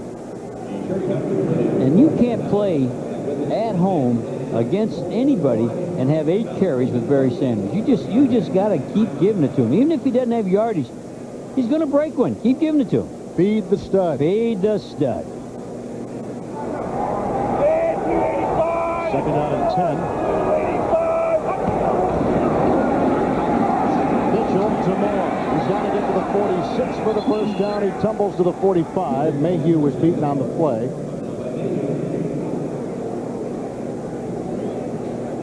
Corner's laying off there, playing not to give up a big play. When you play this far off, he's playing outside. He's got all the out. He wants help on the inside cut. See, he was all zoned in the outside. Mayhew just waiting outside. I think that's where they miss Lynch. When they miss John Lynch, would have made the inside play there. Third down and 1. Mitchell almost picked off, but Moore has the ball and the first down for the Lions to the 46-yard line of Tampa Bay and a gain of 9. In all the Detroit games we do, I'm always surprised. 3rd and 1 for Detroit is a pass down. And with Barry, that's kind of surprising. Here he's outside leverage again. He expects help on inside cuts. It's just a quick hitch because it's a yard. And his inside help, there's number 45 missing. You know, there's Stargill's playing instead of Lynch. And now Lynch, he'd flat hit you in the face here, and then it'd get ugly there for the receiver. First and 10 from the Buccaneer 46. A little play action by Mitchell. He's winding up deep and looking long. Perriman knocked away. Dimry, number 39. And Demry's speed is excellent there. Oh, the quarterback. Oh, he's holding it. He's hurt. When you throw your helmet, the doctor doesn't need to tell you you're hurt. Look at that. There's a guy in pain. Second time that he has been whacked pretty good today. Hurt his arm and his wrist the first time. Derek Brooks zeroed in on him this time.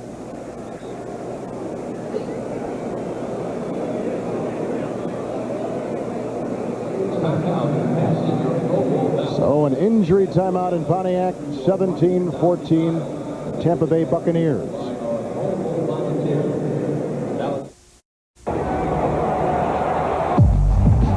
Only one has the moves of Barry Sanders. Only one has his acceleration. Only one has his control.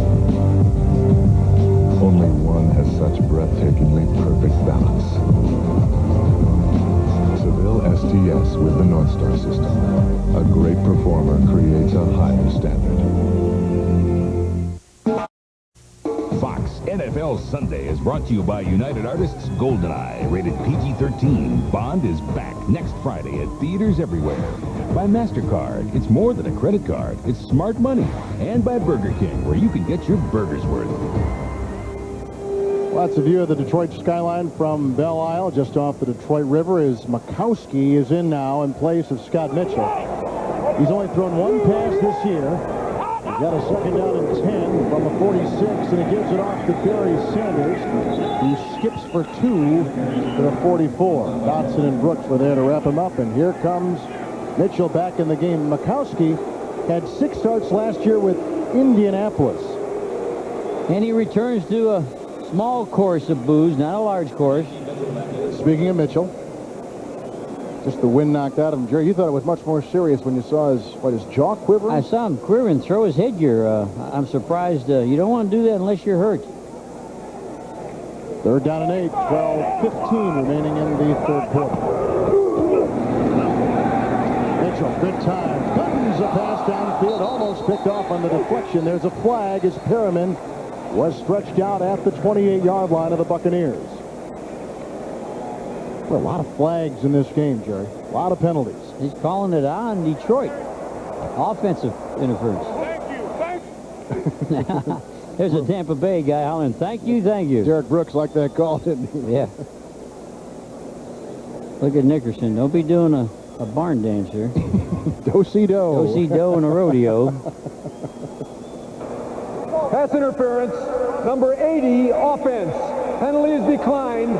4th down. That's Brett Perriman, who's having a great season, the former New Orleans Saint.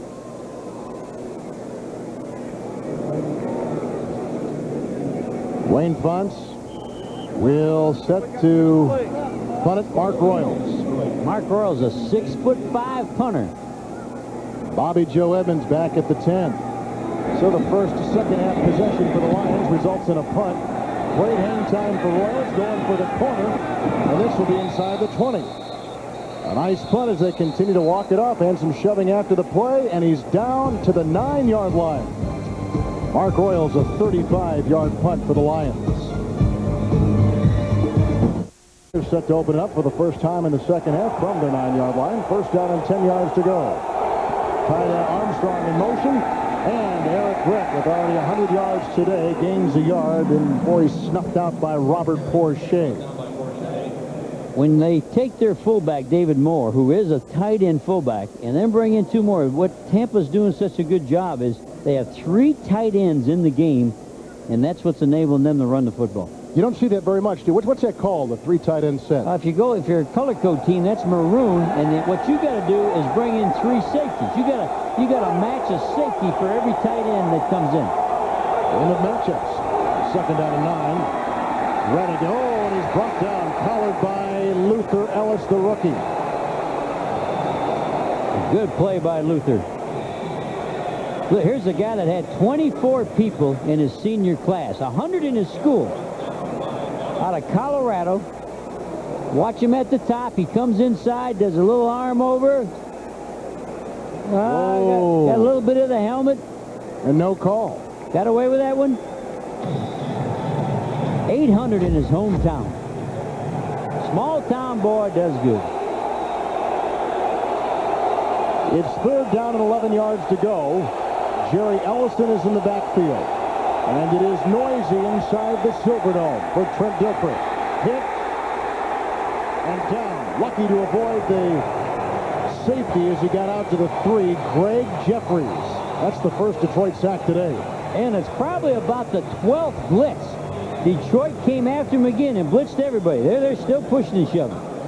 Spillman was inside. He was involved in the blitz, and he occupied the back. The back had to pick him up, which enabled the twister, Henry Thomas, to come in and make the sack. I've never seen Detroit blitz as much as they are today. Well, Tampa Bay saw it a couple weeks ago in Houston. That's all the Oilers did. They blitzed on every play on the young quarterback Dilfer. First punt today by Reggie Roby.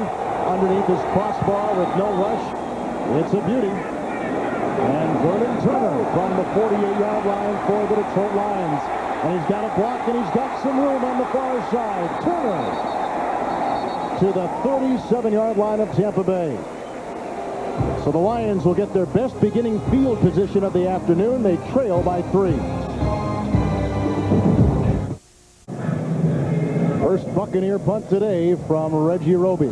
And Roby, look at here. He's the only player I've ever seen that doesn't trust the game clock. He always wears a wristwatch like his plane's going to leave without him. Watch the leg extension. When his foot goes above his head, he's 255 pounds. Watch the extension. Nobody else.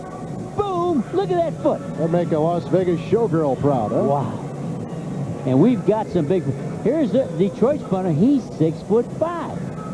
And if you take the average of all the punters in the league, and look what we have today, the average is 204, and we average 234 pounds. Two biggest punters playing in one game. Well, at least we know they can eat. Probably play basketball, too.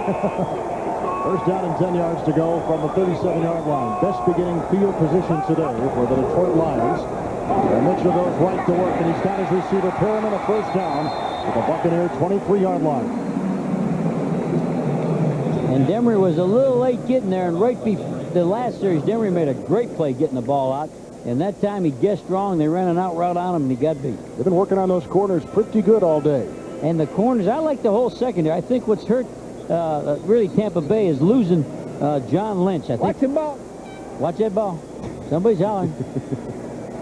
They've also lost Lonnie Marks, their linebacker. He is gone with a bruised quad. So two starters out now for the Buccaneer defense. First down and 10 from the 23-yard line. Mitchell with the pump fake and to the end zone. Tackling. Martin Mayhew, for the third time today, is called for pass interference. If you can't beat him, tackle him. Well, he knew he had him. He did the old pump, and if he didn't tackle him, he probably thought he was going to give up a touchdown. Pass interference. Number 29, defense. Automatic first down. 29, that's 35. They blew that one. 35's the guy that tackled him.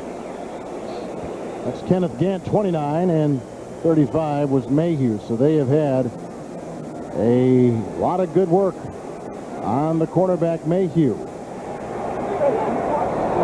First down and 10 from the 12. Mitchell moving up, incomplete. Warren Sapp got in his face, and he was looking for the second-year receiver from USC, Johnny Morton. And it looked a little bit like when Dilfer took off. I thought he was going to take off and try to go to the end zone. He had a little hole there, but he decided to throw it in the ground. What would you tell your quarterbacks in a situation like that? You know, on second down, you got to go get some yardage. Go get all you can get and then slide. The Silverdome in Pontiac, Michigan. 15 degrees outside and very nice inside. Here's a nice run by Barry Sanders, which is stopped in its tracks. Hardy Nickerson, who's zeroing in on number 20 today. And Hardy's the guy that has to lead this defense, and this defense has improved with attitude, enthusiasm, and no give up. There's no give up to this new Tampa defense. He'll come in. There's Doug Wydell, the pulling guard. He picks up the DB, and Hardy comes underneath the DB. Kenneth Grant took on the big guard so Hardy could make the tackle. Third down and 10 for the Lions, who have passed on all 6 third down attempts today. Let's see if this one is different. From the 11. Mitchell, incomplete. Broken up by Demery on a pass intended for Brett Perriman in the end zone.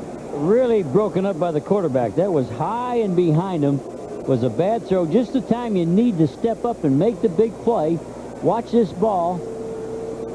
High and to the outside. Wow. Norm Cash couldn't have hit that one. You remember old Norm for the Detroit Tigers? Now watch this guy. 1, 2, 3, 4, 5. Shake the shoulders. Watch him shake. Get the shoulders going. Shake him up. You rock him out. There they go. Now he's ready. 28-yard field goal attempts. Hansen splits it. And the Lions have come back to tie the Tampa Bay Buccaneers halfway through the third quarter. Fox NFL Sunday is brought to you by Cadillac and your Cadillac dealer, creating a higher standard. Where are the lights? It's one headlight in the middle. Really? Yeah, that's it. God, is that a good-looking car? Well, that's my car. I let him use it for the show. That's the old LeSabre, or great relic of the automotive capital of the world. That's a good-looking car. I believe that's a Buick, and they had one headlight there in the middle, and they're going to give it to you if you can win the Aflac question. I've already answered the Aflac question. Well, we have a new one coming for you. Always do. You're always full of surprises. Hell yeah. Well, no surprise in this one. These two teams play each other very close. These NFC Central rivals. The Buccaneers have won 6 of the last 10 games. Hansen just kicked a 29-yard field goal, and here's his subsequent kickoff, and Bobby Joe Edmonds will take it out of the end zone 5 yards deep. They got him strung out in nice special teams with a flag. He's out to the 12. Scott Kolakowski. He makes play after play after play. He's playing here for the Detroit Lions, the same place his daddy played for. His dad went to Virginia, was an offensive guard starter here. Here's the only player who never... Number 25 on the return. Half the distance to the goal, first down. Played every defensive play when he was at Notre Dame for 4 years. Watch him come on down. And his mom works here in the front office. That's a Detroit Lion family. All he does is make play after play. Used to be with the Philadelphia Eagles. I got the privilege of coaching his dad. His dad was the same way. Just spill his guts on every play. Well, the first second half possession for the Tampa Bay Buccaneers was at the 9, and now this one is at the 6, so it has not been a very good beginning on either of the drives for Tampa Bay here in the second half. Long field for a young quarterback. He's having a pretty good day. Eric Webb is in the backfield. Dilfer, and the pass is caught by Alvin Harper, and Harper gets a block, and he's out to the 37-yard line. And that's a good call. When you got that long a field, you are not going to run it and chug it 90-plus yards. So you got to get a big play, and they come right off their own 5-yard line to shorten the field. Good protection. Just throws the slant. Good run after the catch. 31-yard gain by Alvin Harper, who missed the first 3 games of the season because of an injury he sustained in the preseason. He has him now some breathing room out to the 37-yard line. First down and 10 for Dilfer, and the fake pass, and it goes to Rhett. And Rhett with the block and a first down, and he's all the way to the 45-yard line of the Lions. A great block by Dave Moore. And we've said every series he gets a run over 11 yards. Every series. Backside of the slot. They're running away from the slot to the single tight end. He's going to fake the pass, one pump, and bring it back to the short side of the formation just where the tight end was. I like that call. Oh, yeah. Paul Gruber getting down there. I think Clay and those people are tired of tackling that guy. Clay is down right there for the Detroit Lions. He ducked his head. You put your head down and you hit with the top of your helmet and you hurt yourself. You got to look with your eyes and look right in the man you're going to tackle. Watch how he looks. Watch the head go down. The head's down and you hurt yourself. Keep your head up. Good effort by that linebacker coming up to you there. So Willie Clay, who has an interception today, his 4th of the season, his first of the afternoon, is a little bit groggy. He's got a stinger. See, when you duck your head, it pinches a vertebrae. Your 5th or 6th got pinched, and all of a sudden that nerve's running down his right arm, and he thinks he's on fire. And you got to get your face up so you don't cause injury to yourself. Van Malone takes the place of Willie Clay. Malone is a dime package defensive back. Ellison is in the backfield for Trent Dilfer. So first down and 10. Offsides on the near side. Tracy Scroggins and a handoff to Ellison. And he goes no place. With the flag thrown and 6:56 remaining in the third quarter from Pontiac. And another offsides. They lead the league. Encroachment, number 97, defense. 5-yard penalty, first down. That's the second one today on the Lions. And I know the coaches, I know the coach doesn't want it, the players don't want it, but you can't listen. He's got to be listening to a voice because nobody on Tampa Bay is moving. And we like Tracy Scroggins, but you got to move on movement. Makes it 1st and 5. That's the most offsides by any defense in the NFL. Ellison remains in the game with a couple tight ends and a couple wide receivers. Play fake by Dilfer. Look at the time it bought him, but here they come, and down he goes, and the ball is loose and recovered by Tampa Bay back at the 44-yard line. And Detroit did a good job not buying that play fake. Whenever you see a quarterback that Sam White's coaches, they are excellent fakers. Watch a fake, and he hides the ball, rolls it over, but the pressure kept coming. Henry Thomas. Thomas knocked it away, then the All-Pro Paul Gruber jumped on it and saved it for the Buccaneers, who have turned the ball over once. Dilfer will leave, and Casey Weldon will come in. And Porcher left, a good pass rusher for him. He's got a little hitch in his get-along. And Weldon faces second down and 21 yards to go, and give it to Ellison. And he carries the defender, Michael Johnson, on his back and picks up maybe a half yard. That's all. Nothing there with 5.5 to play in the third quarter, and a game tied for the second time today at 17 apiece. I don't know what happened there. He did a play-action fake, got hit, lost the ball, Dilfer. And would that get you benched? To get the ball knocked out on a play-action fake? Casey Weldon played in the World League this past summer for Barcelona, and he has seen some time as well as they're taking a look at Trent Dilfer on the sideline. It's third down and 20 from the 45.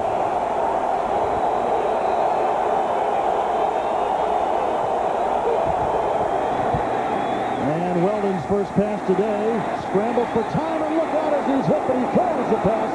It's caught. Lawrence Dawsey, first down to the Lion 33. Shane Bonham just knocked Weldon into next week. Boy, and I think the quarterback showed great courage. I think he felt him coming. He was going to get whacked, and he watch him hang around. Woo. And that was third and a mile. You can't give up those, third and a mile and then make the first down, and it kills you. Career catch number 200 for Lawrence Dawsey, 5 years out of Florida State. So the Buccaneers survive. Dawsey's got 3 catches today. 2 have been on third down. Weldon, Dawsey from the 29-yard line. He is knocked out of bounds and picks up 4. Now for McDonald's game break. Let's go back to Holly. Snow, cold, Green Bay, gray weather. Brett Favre. No Harlan and Glanville. Second down and 5. Look at that penetration, Kevin. And there's a fumble on the snap, and Detroit has recovered. The A gap, the right guard center gap, gave up instant penetration. Second turnover for Weiss and the Buccaneers today. It's Henry Thomas. Here's Henry Thomas. Arm over swim, right back in on the handoff. Oh, and they were handing off to Dave Moore, who has only had 1 rushing attempt this season. Spielman got the loose ball. Lions get it back. He is back. Danny Cord has my son and his mother. And this time it's war. Let him go, Danny. New York Undercover, a brand new episode Thursday. Buccaneers just turned it over for the second time today. Watch Henry Thomas on the penetration, a $5 million signing bonus. He's up through there. Penetrated, caused a missed handoff. Moore wasn't supposed to get it, but he got in the way of the handoff from Casey Weldon. And the turnover comes back to bite the Buccaneers. Barry Sanders on first down. Escapes still on his feet to the 32-yard line, and he scampered for about 1.5 yards. Ahanatu makes the stop. Number 72. And good balance after contact. Big contact, and listen to him. He keeps his legs turning.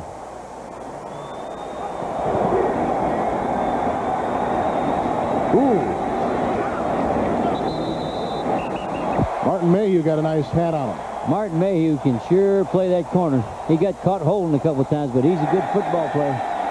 Second down and 9 pass is too low for Herman Moore at the 40-yard line. The pass just a bad one by quarterback Scott Mitchell. Low pass. Tried to get down. Big, tall, but he got down on his knees and tried to dig it up. Talking about Moore. Gets right down on his right knee, tries to get the fingers pointing towards the ground. What you do is you put your little fingers together and try to scoop that low one. The little fingers go right next to each other. It was a catchable pass. Right. Mitchell today. Third down and 9 from the 32.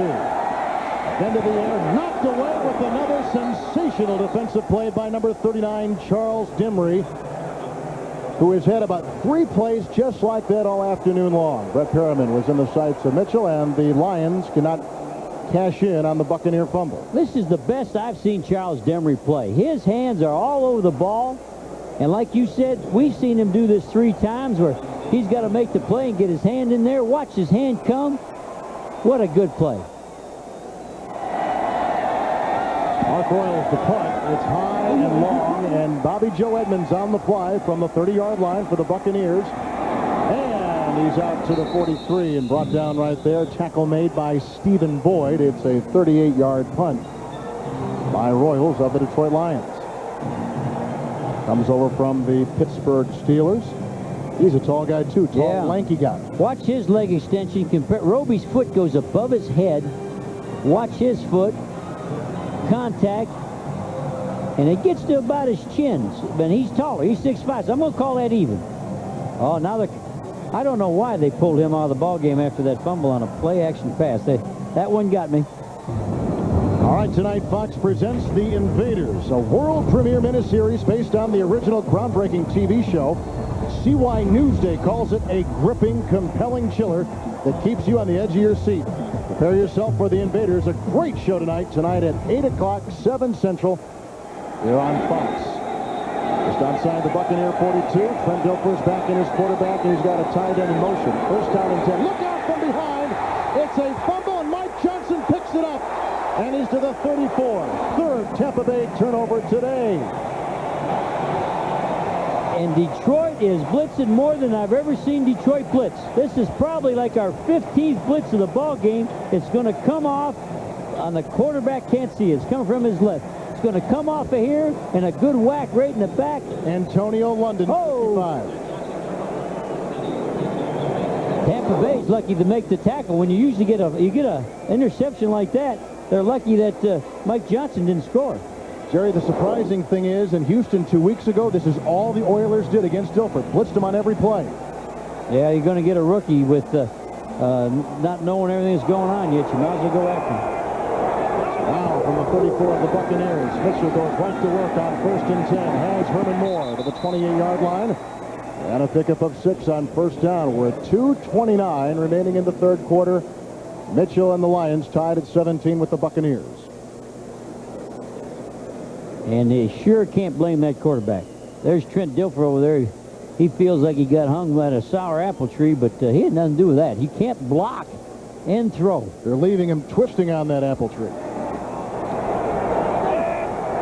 Second down and 3 on the 28. He's checking off, and Sanders becomes the wingback. Mitchell to Perriman. Demery caught him for a first down to the 22-yard line. Brett Perriman, who's had a great day receiving, and really battling Charles Demery on that corner. I got a thought. I think I'd stay away from Charles Demery. What do you think?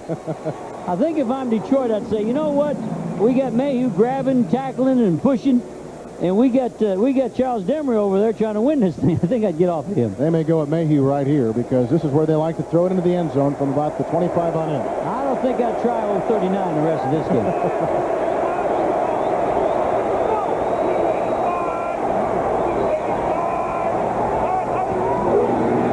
They're going to go at Mayhew. Now they go underneath. Barry Sanders to the 8 and a first down for the Lions. Well, they saw what you did. They were looking for more off to the quarterback's right.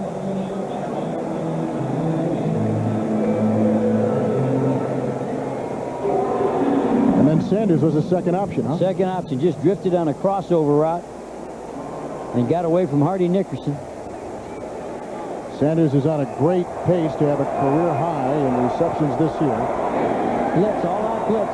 That 8 gap again. First and goal from the 8. Sanders, he cannot get away from Ahanotu. Chidi Ahanotu.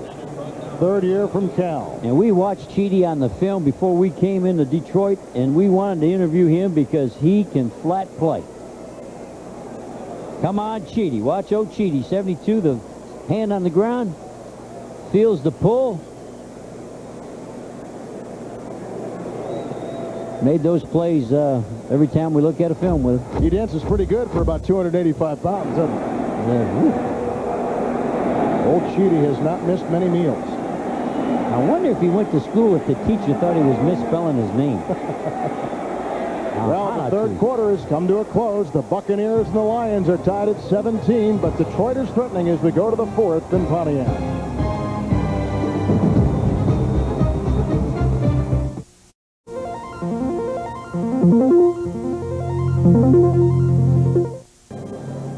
Rusty Tillman is the defensive coordinator for the Tampa Bay Buccaneers, and his defense has been tested today.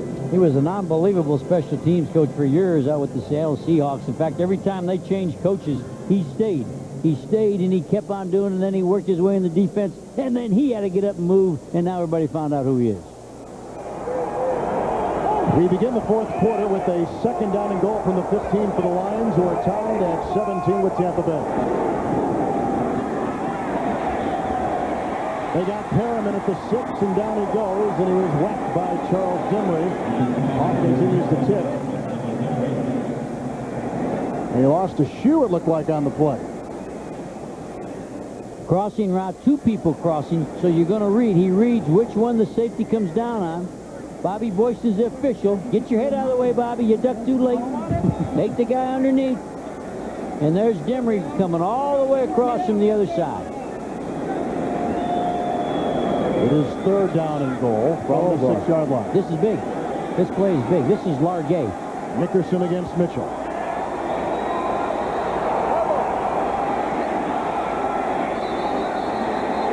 And they blow it dead. Play clock was at 0. Gosh. A delay of game against the Detroit Lions. Well, now he's walking over it like it's timeout. He's got to get back in the huddle, the quarterback. He's Delay lost. of game, offense, 5-yard penalty. Third down. Well, you people sitting at home in the chair, the quarterback started walking the sideline like it was a timeout. Wake up, son. Sometimes you got to give him a shot to the mouth to get him back in the game.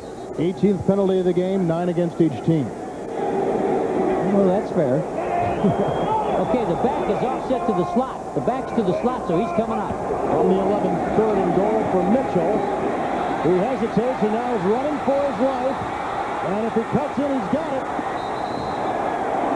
Harlan Nickerson, the knock. And he is close to the 1. So now it is fourth down at the 1. You're tied. You've got to have a win. What do? You go for it. Don't kick it. Now watch, I said the back was to the slot. We missed it there. The back, when he lined up to the slot, it told you what was going on. It was a pick down inside with the back to the slot. He's trying to run. They're going to go for a almost automatic 3. 18-yard field goal. He got it up quick enough and high enough, and the Lions have taken the lead. It's 20-17 Detroit, 13-12 remaining in the fourth quarter.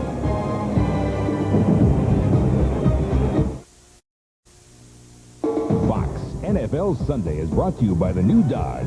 We're thinking ahead. By McDonald's, the official restaurant of the National Football League. And by Snickers. Hungry? Why wait? The Pontiac Silverdome. Here's Sam White for the Detroit Lions. The old way of holding for extra points and field goals. Stretch your arm out, have your right leg all the way out there, get the ball, put it down with 2 hands. I'm his coach in 1973, teaching him this way. And now look over on the other side. This is the new way. Landry became our quarterback. We didn't want his right leg to get hurt, so we tucked his right leg, put the left hand on the ground, and took the ball with the right hand. We changed how you kick a field goal with the 2 quarterbacks are in this game, both coaching. One for Detroit and one for Tampa Bay. Hansen, after his 18-yard field goal, kicks it deep into the end zone, and Bobby Joe Edmonds falls to a knee. That 18-yard field goal, by the way, Lions cashing in on a Tampa Bay fumble. Now the Buccaneers will get it once again. They have fumbled the last 2 possessions in this game. Well, coming up next, it is the second half of our Fox NFL Sunday doubleheader, when the 49ers of San Francisco take on the Cowboys of Dallas in the most anticipated matchup of the season. It's coming up next, right here on Fox. The Buccaneers, Jerry, coming in over the last 5 games, have averaged 120 yards on the ground against the Lions. Today they got 168, but they have fumbled the last 2 times. Can they regroup? Casey Weldon is the new quarterback, and he hands off to Eric Rett. Porsche makes the stop after a gain to the 23. So Weldon is in, and Dilfer is out for the 2nd time today. Well, I don't think Dilford missed the blocks on that last sack and fumble. I mean, he got hit from the blind side, didn't have a chance. You know, you can't tell your quarterback to play and block. I don't know if that's the reason they benched him. World League. He played for Barcelona. Isn't that where you were born? Barcelona, Indiana. 2nd down and 6. Weldon flips one out. Nice catch made. Dave Moore to the 41 on the 1st down. Riding his back like a rodeo cowboy was Corey Raymond. All out blitz. Remember we told you Detroit's blitzing, so now they got a new quarterback. So everybody's blitzing. But it's a blitz peel. A peel means 31. You're in there. That's Corey Raymond. I'm blitzing, but if somebody comes out, I have to stop the blitz, peel off, and cover him. That's called a blitz peel. 48 plays and 20 blitzes. That's got to be a record for the Detroit. They don't usually play with that much blitz. Anywhere near that much blitz. Word from the sideline is Trent Dilfer is not hurt. Coach's decision. Weldon is in. He's gone 3 of 3 through the air. On the 42, 1st down and 10. And Eric Rett with the big hole. Eric Rett inside the 40 and to the 38 of Detroit. Tackle made by Ryan McNeil after the gain of 20. Right now for McDonald. You know, Favre is playing with a bad wheel today, too. A screwed up ankle from last week. Yeah, but Favre's got that big heart. He pumps blood. Favre's a real guy now. 1st down and 10 from the 39-yard line. Casey Weldon hands off to Eric Rett. That is to the 36 and picks up a couple with Benny Blade, stopping him in his tracks. They came back with the I formation, and the play they're breaking is when he's in a single back formation. So they sort of switch personnel there. Maybe they'll come back. When they get in that one back set, Detroit plays cover 2, and there's nobody for the bend back. That's how they're able to. Look at this. 145 yards today. I had backs that didn't have that in their whole career. His first 100-yard game was last year against the Detroit Lions. 2nd down and 8. Weldon in for the ineffective Trent Dilfer. 2017 Lions.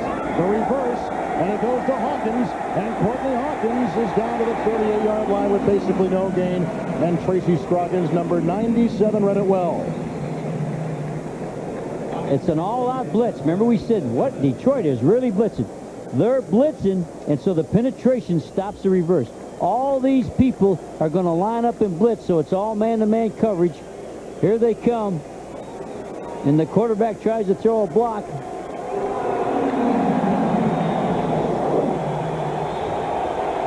Now 47 has a man-to-man in the pass, in the reverse. That's why 47 got picked off, but he has to cross the formation and make the tackle when you're man-to-man versus reverse.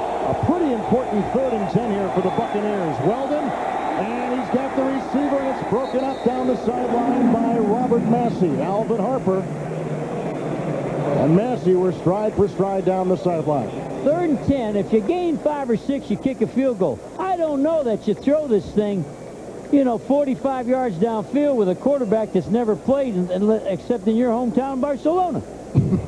Wow. Now, he has played a little bit this year for the Buccaneers, but just sparingly. Okay, now he's got his watch out. This guy says, I'm not missing the charter. I'm not going to be late for a meeting, and I got the right time.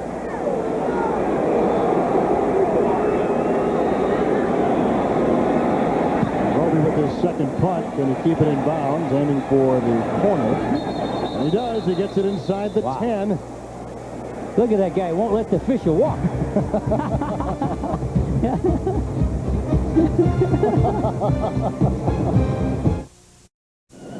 Lions will have their worst starting position today because of a nice punt by Reggie Roby. Watch this player get in. He's spotting the ball here. That's Curtis Buckley, and the official wants to walk up the sideline, and he won't let him. Get out of the way. I got a spot ahead. Look at that. There's a Tampa Bay Buccaneer trying to win. Lucky he didn't get penalized in today's football. Well, now the defense of the Buccaneers can answer here. They trail, Tampa Bay does, to Detroit, 2017, 9:18 remaining in the 4th quarter. and 10 for Mitchell, who'll go right to work, putting it up. And he was hit at the last second by Warren Sapp, who already has an interception against Atlanta, returned 5 yards for the touchdown. He was thinking about the same thing right there. I want to show you the formation because the last couple of series, Detroit has taken the back and put it in there. He runs the ball there. When he's there, it's a pass. So he's sort of telling the defense, we're throwing. You can spot that every play. Yeah, I mean, that, you know, I got a 13-year-old can spot that there. Second down and 10. And Mitchell again to throw. Herman Moore, and he's got room to go with the first down. Moore out of bounds at the 29. Broke the tackle of Martin Mayhew. If you're sitting in Tampa Bay, if you're in Florida and you're watching it, the back's offset. They got the back sitting over here. Here comes the gun. They're going to throw it. And he loves to turn in. Big, strong.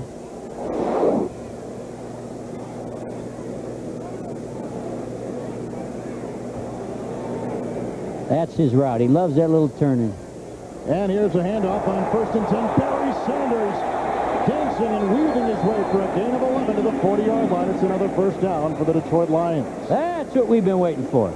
Needs a few more carries. He has to get some more carries.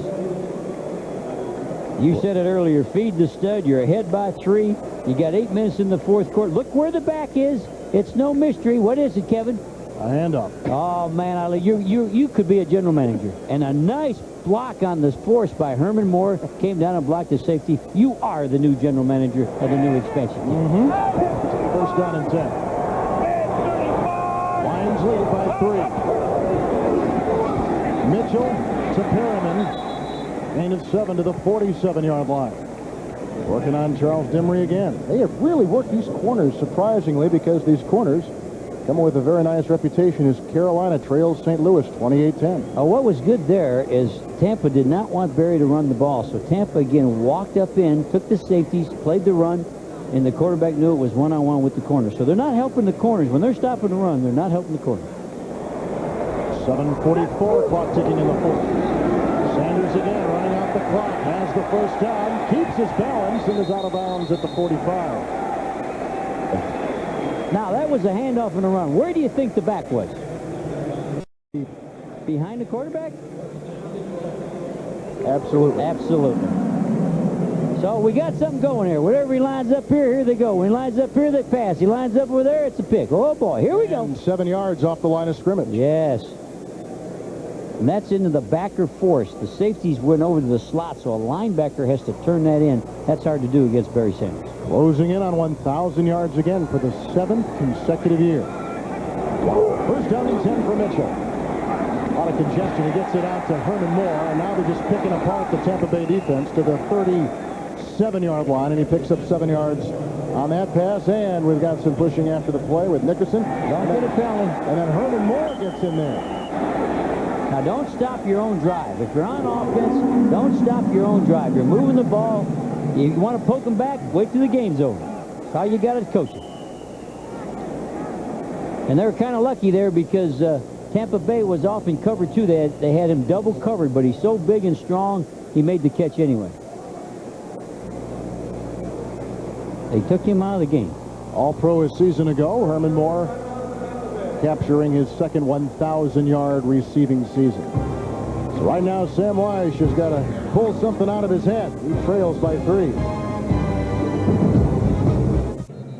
Well, there's no doubt that these are two of the more controversial coaches in the NFL. The owner of the Lions, William Clay Ford, said that Wayne Fontes has to make the playoffs to be retained. He is 3-6 right now, and Sam Weiss still has a great deal of skepticism as to whether his team is as good as their record of 5-4 as Barry Sanders on a 2nd and 3. He is wound down for no gain. Derek Brooks was right there. But these are two coaches. I hate always to use the word embattled, but that may fit these two in particular. Well, I think there's probably not a coach in the league that's not in battle, and there's not a coach that's not on the bubble. You know, when you wake up every day, if no one's cut your head off, you go to work. You know the feeling? Yeah, it doesn't matter where you're coaching. Everybody's got the same job. Are they a 5-4 team? Like I said before, down in Florida, there is a skeptical feeling about them. The back's offset to the slot there, Kevin. On 3rd and 4. Mitchell moving up in the pocket and going deep for Perriman, and a catch at the 2.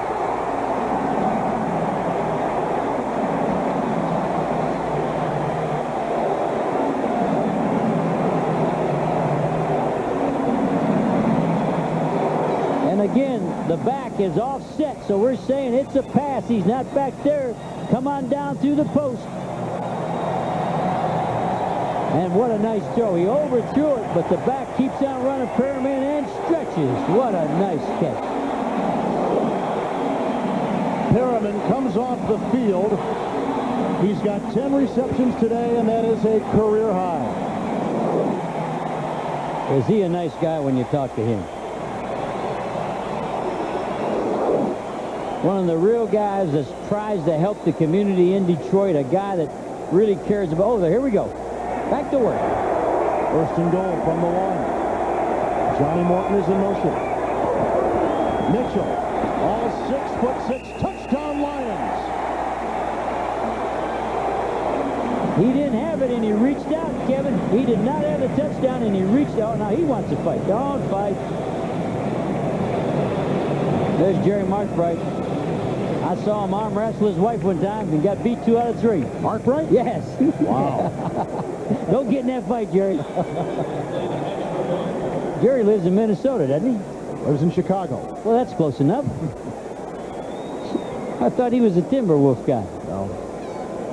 5:21 remaining in the 4th quarter. The Lions have jumped off to a 26-17 lead. The offense of Tampa Bay in the second half has been absolutely disastrous, as it has been most of the last couple weeks.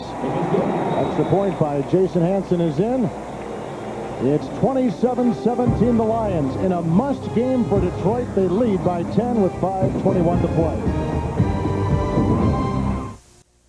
Fox NFL Sunday is brought to you by Starter, who reminds you that players play, teams win.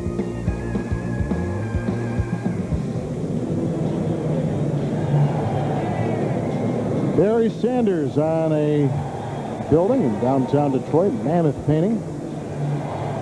Sanders has had a pretty good day on that. Last drive, though, was Mitchell converting 24 yards to Moore and 37 yards to Perriman, which set up the 1-yard touchdown run by Scott Mitchell. A 95-yard drive. It was their worst beginning field position of the day, yet they go in, and Jerry, the Detroit Lions have scored 13 unanswered points on the Tampa Bay Buccaneers.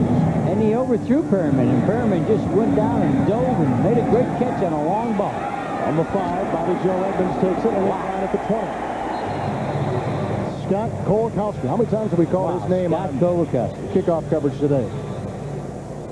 We're going to show you the extra point hold because he placed it and had to reset it. He moves the ball 6 inches. Watch the holder. He puts it down for the kicker, doesn't like it, and moves it back. There, now, I'll put it over there. That's tough on a kicker to double clutch a hold. Was that good hitting on that kickoff coverage? Yeah. He's done it all day. Buccaneers now, who have had it 4 times in the second half, 2 punts and 2 fumbles, have it 1st down and 10. Ellison in the backfield, and Casey Weldon begins the series again at quarterback for the ineffective Trent Dilfer, and the pass is caught by Jackie Harris, and it's a gain to the 26. Van Malone was right there. Well, we are sitting in a stadium today which the Detroit Lions have played in since the mid-70s, but Jerry, without question, this is the worst lease deal in the National Football League. They don't get revenue from suites, from parking, from concession. All they get, just the sale of tickets. 2nd down and 3, and they got Alvin Harper with a nice leaping catch, and he's after the 39 and brought down after a gain of 12. And if you don't get anything at all, you know, you got to try to renegotiate that lease. I'd hate to have them pack up and move unless they go right back to downtown, but which they're talking about. You can't leave Detroit. I mean, the Lions, it's like you got this thing going on in Cleveland. I know William Clay Ford, he'd never move out of Detroit, but he'll move out of this stadium if they don't fix that lease. 1st down and 10 from the 39. Ellison's in the backfield.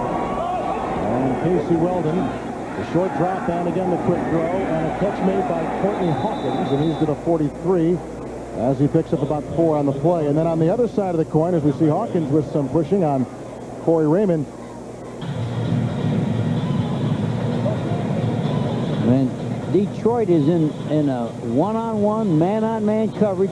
They're not zone waiting. He's got them all over the field. Makes it tough on Corey Raymond. 27-17 Detroit. 3:40 remaining in the fourth quarter. Second down and 6 yards to go from the 43.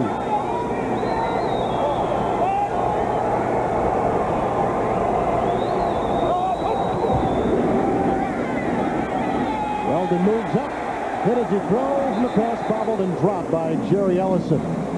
Incomplete pass. Weldon just lucky enough to get that ball away as Tracy Scroggins had him wrapped up at the line of scrimmage.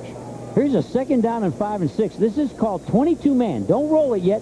He's free. He's free. Watch all these people. Man-to-man, man-to-man. Everybody's man-to-man with 2 free safeties, and you got them all over the state. Doesn't matter where he goes. You got him. Run with him. Lock it up.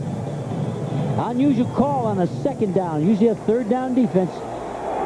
Now it's third down and 6 yards to go with 3:21 remaining in the game. 3rd and 6.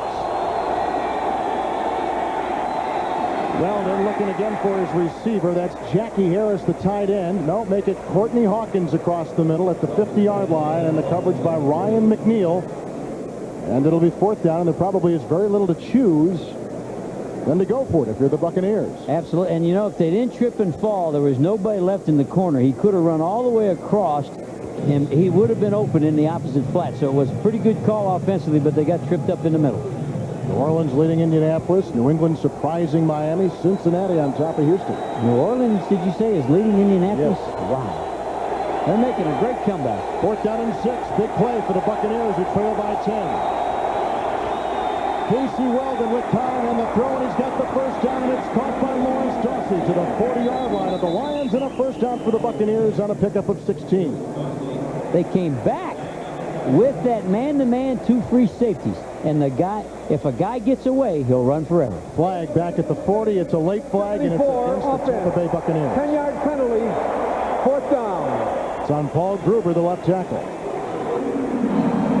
Well, that helps Detroit because the 22, they got to get it now. If a man slips away on that man-to-man, you gain big yard. Watch this. The safeties, again, are free. It's identity. Oh, we didn't see it. We're looking at the holding. 10th penalty on the Buccaneers. And that pushes it all the way back to the 33 when Jerry, they were down to the 40 of the Detroit Lions. That is a big penalty. Now this is a 4th and forever, but you're 3 minutes. Now you get off in zone. This is one time Detroit should zone. Don't let any crossers get off, get back up, play zone. There they go. It's 4th and 16. There's a penalty flag, a free down for Weldon. It's on Detroit, and Weldon down the middle and overshoots everybody. If somebody lined up in the neutral zone on Detroit, it's a crime. And Weldon a bit shaken up. If a defensive man on a 4th down play lined up offsides, you got to buy him a bus ticket in Annapolis and set him up. Offside, number 55, defense. 5-yard penalty, 4th down. It's Antonio London. And I like him, but I'd have to send him down to town and tell him to go shower. He doesn't know how to win in a 3-minute situation. 4th down, the game was just over. Now you're back in there fighting for your life. And the 20th penalty in the game with 10 on both the Buccaneers and the Lions. 4th down and you line up offsides. 3 minutes to play, and Detroit on top of Tampa Bay, 27-17. Lions with 13 unanswered points. 4th and 11 now from the 39. All zone. Oh, they're coming at him again. Gets it out to Courtney Hawkins. Hawkins has got to get to midfield. He's got the first down for the 48 of Detroit. They are still alive and a gain of 14. And that shows you where that lining up on 4th down gets you. You can't keep giving the enemy more chances. This was the wide out screen. They were out of trouble. They had the ball, and a man lines up in the neutral zone. Easy throw. 1-2. Pop the screen outside. Pull all the linemen. Good blocks downfield.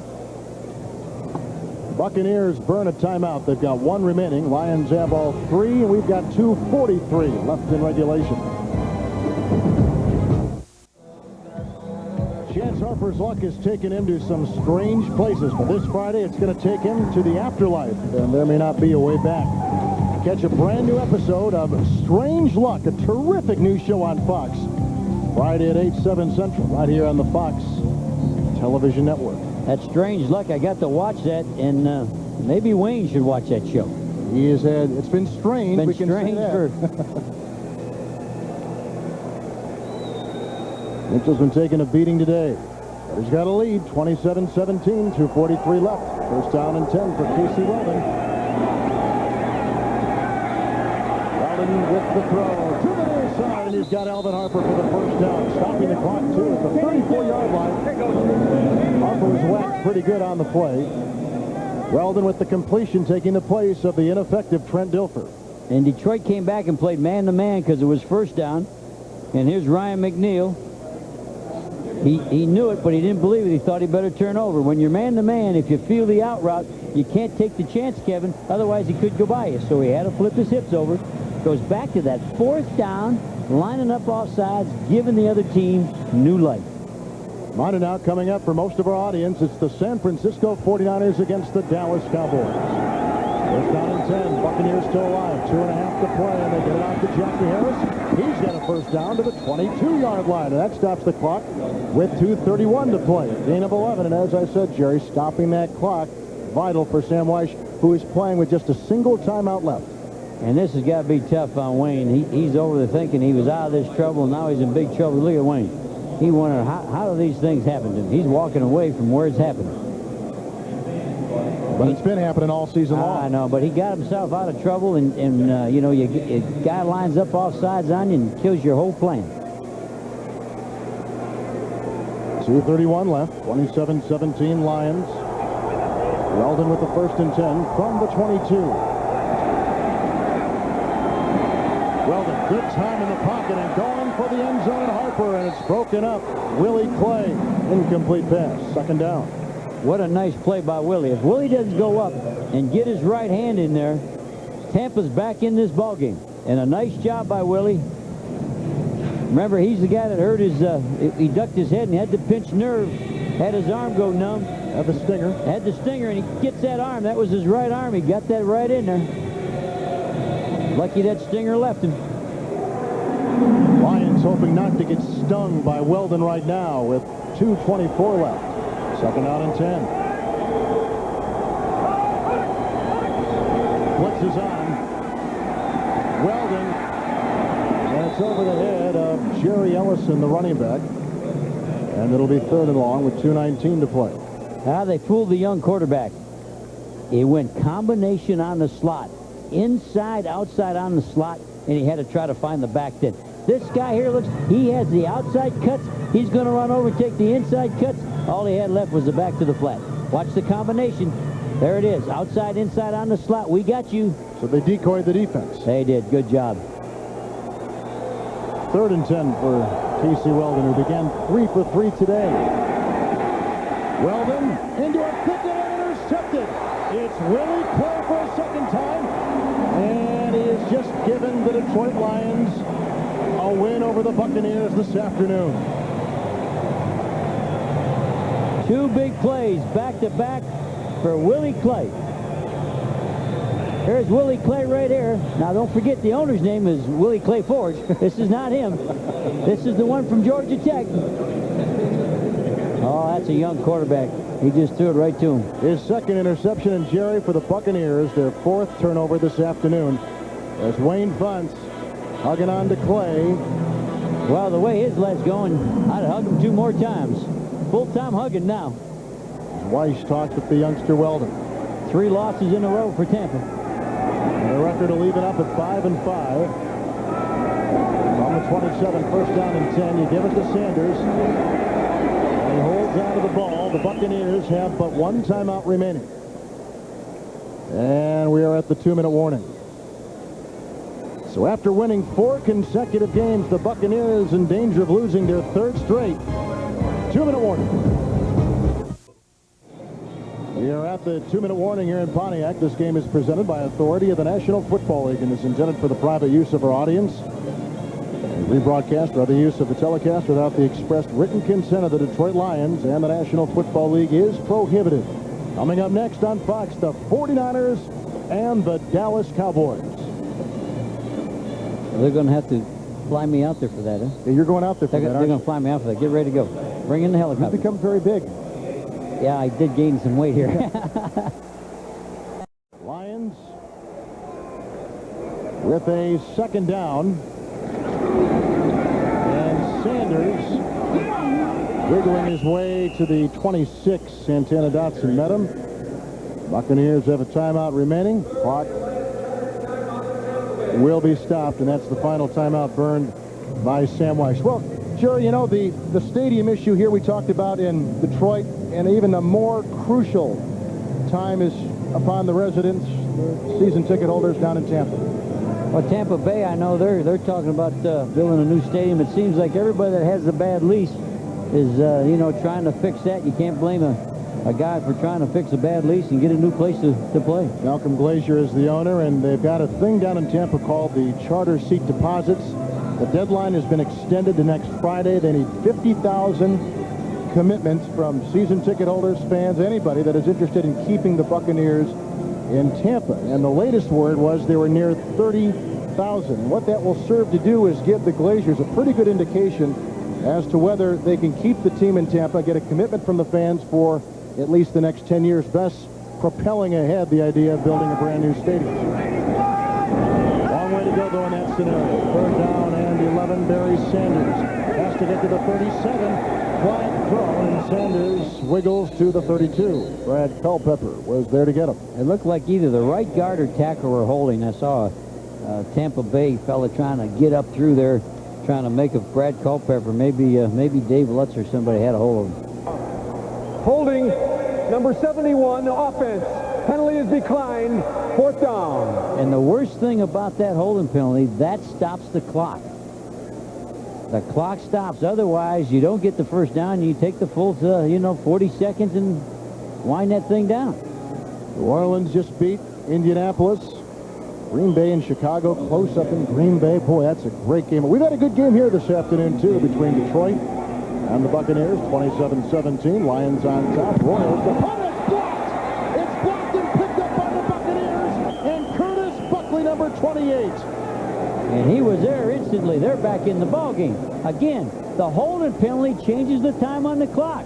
So those penalties come back and haunt you. Now they got 40 seconds more on the clock than they would if they didn't have the holding penalty. Watch the slow punt. 1, 2. Oh, there he is. That is the first block punt of Mark Royals, Jerry, since 1992. And what a big play it is for Curtis Buckley. And the Buccaneers are breathing, and Wayne Fonts is breathing heavy once again. It's not over, is it? No timeouts left. It'll be tough with 1:39 to play, and you're down by 10. So you don't have to press it. If you're Detroit, you don't have to press it. Make them take all the time they can use up. First down and 10. Ellison is in the backfield. Redder's on the sideline. Casey Weldon into the end zone. And incomplete, looking for Lawrence Dawson. Coverage by Robert Massey. Second down. 1:33 on the clock, so 4 seconds burn right there. And they ran a combination coverage. They didn't leave people alone, which they don't have to do at this point. They doubled people. They doubled outside receivers.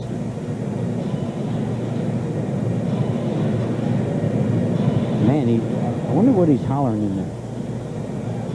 Well, whatever it is, his quarterback is hearing loud and clear. Second down and 10 yards to go. 27-17 the Lions.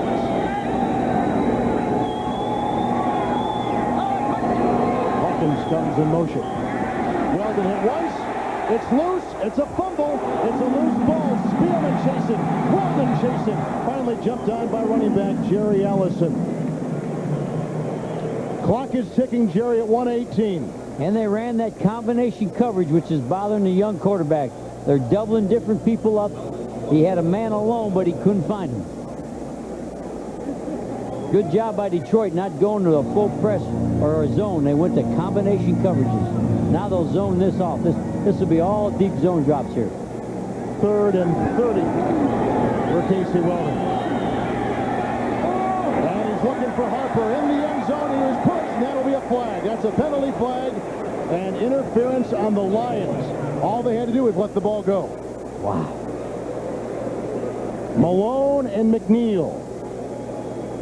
We're tagging along with Harper. And now you go back to the clock. There's the clock in your left-hand corner, 47 seconds.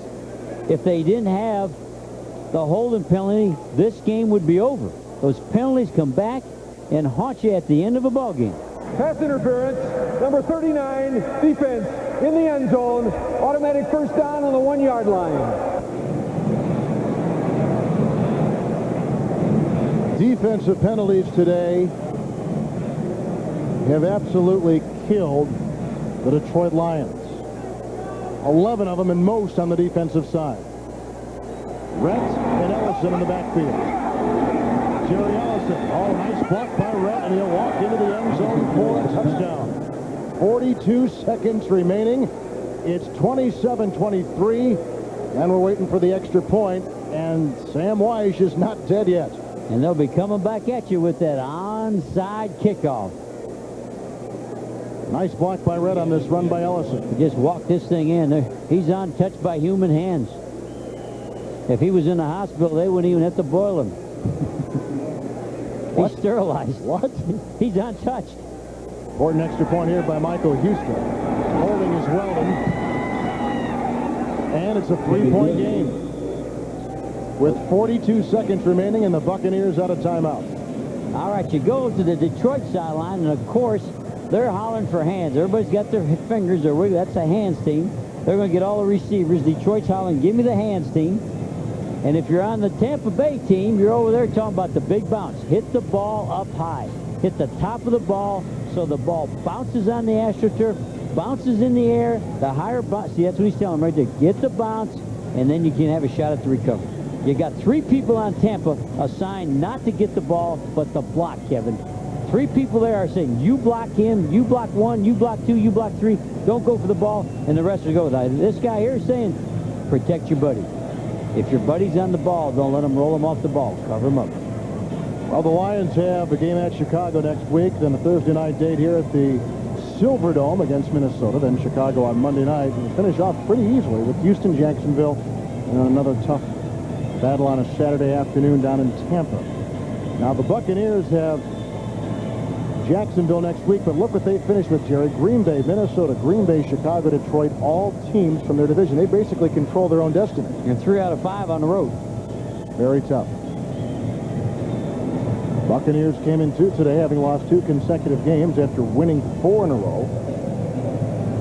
And the Detroit Lions had lost 3 of 4.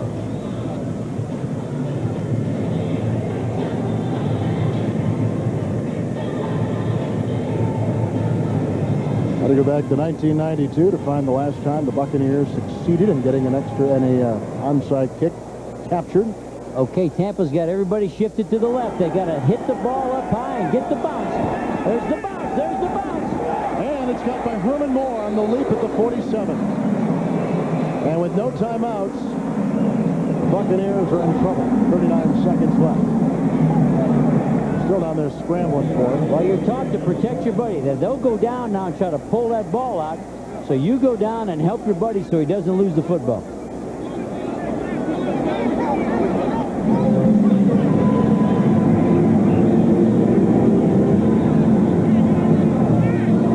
They're still taking bodies off that pile as San Francisco takes Dallas. We will go directly to Irving, Texas, and Texas Stadium once this game has concluded. Watch the big bounce, Kevin. Hits the ground there, and that's what you look at. That gives you a chance. Now come Mickett. Oh, and it skidded through. And the second layer, you have people in the second layer, and Moore was in the second layer, the deepest guy, and it bounced right to him. Well, our game today was produced by Jeff Gowan and directed by Andy Kindle, who used to work here in Detroit. Jerry, Andy spent many years here in Detroit, so kind of a homecoming for Andy. And great job by Jeff Gowan down in the truck, and all of our camera people, video people, audio people today. The pregame show produced by Scott Ackerson, directed by Bob Levy. The executive producers of Fox Sports are Ed Gorn and David Hill. And don't forget Jack in the Box. He does this sound for your voice. Jack Stokey, Kevin McHale, all of our great camera people. Ray Campbell. And that should do it. The Buccaneers have dropped their 3rd consecutive game, and for Wayne Fonts, he will live to coach another day. And he becomes the all-time winningest coach in the storied history of the Detroit Lions. The ultimatum over his head, he's got to make the playoffs or else. He took a step in the right direction today by beating Sam Weiss, and now the Buccaneers go to 5-5. Two coaches on the hot seat, a well-played game. In terms of how close it was, and the Lions come out on top 27-24. So now for Jerry Glanville, this is Kevin Harlan saying so long from the Pontiac Silverdome, where the final score is 27-24 Detroit. Stay tuned for Game 2 of our doubleheader as the 49ers are already up on Dallas 7-0. You're watching Fox NFL Sunday. Good afternoon from the Silverdome in Pontiac, Michigan.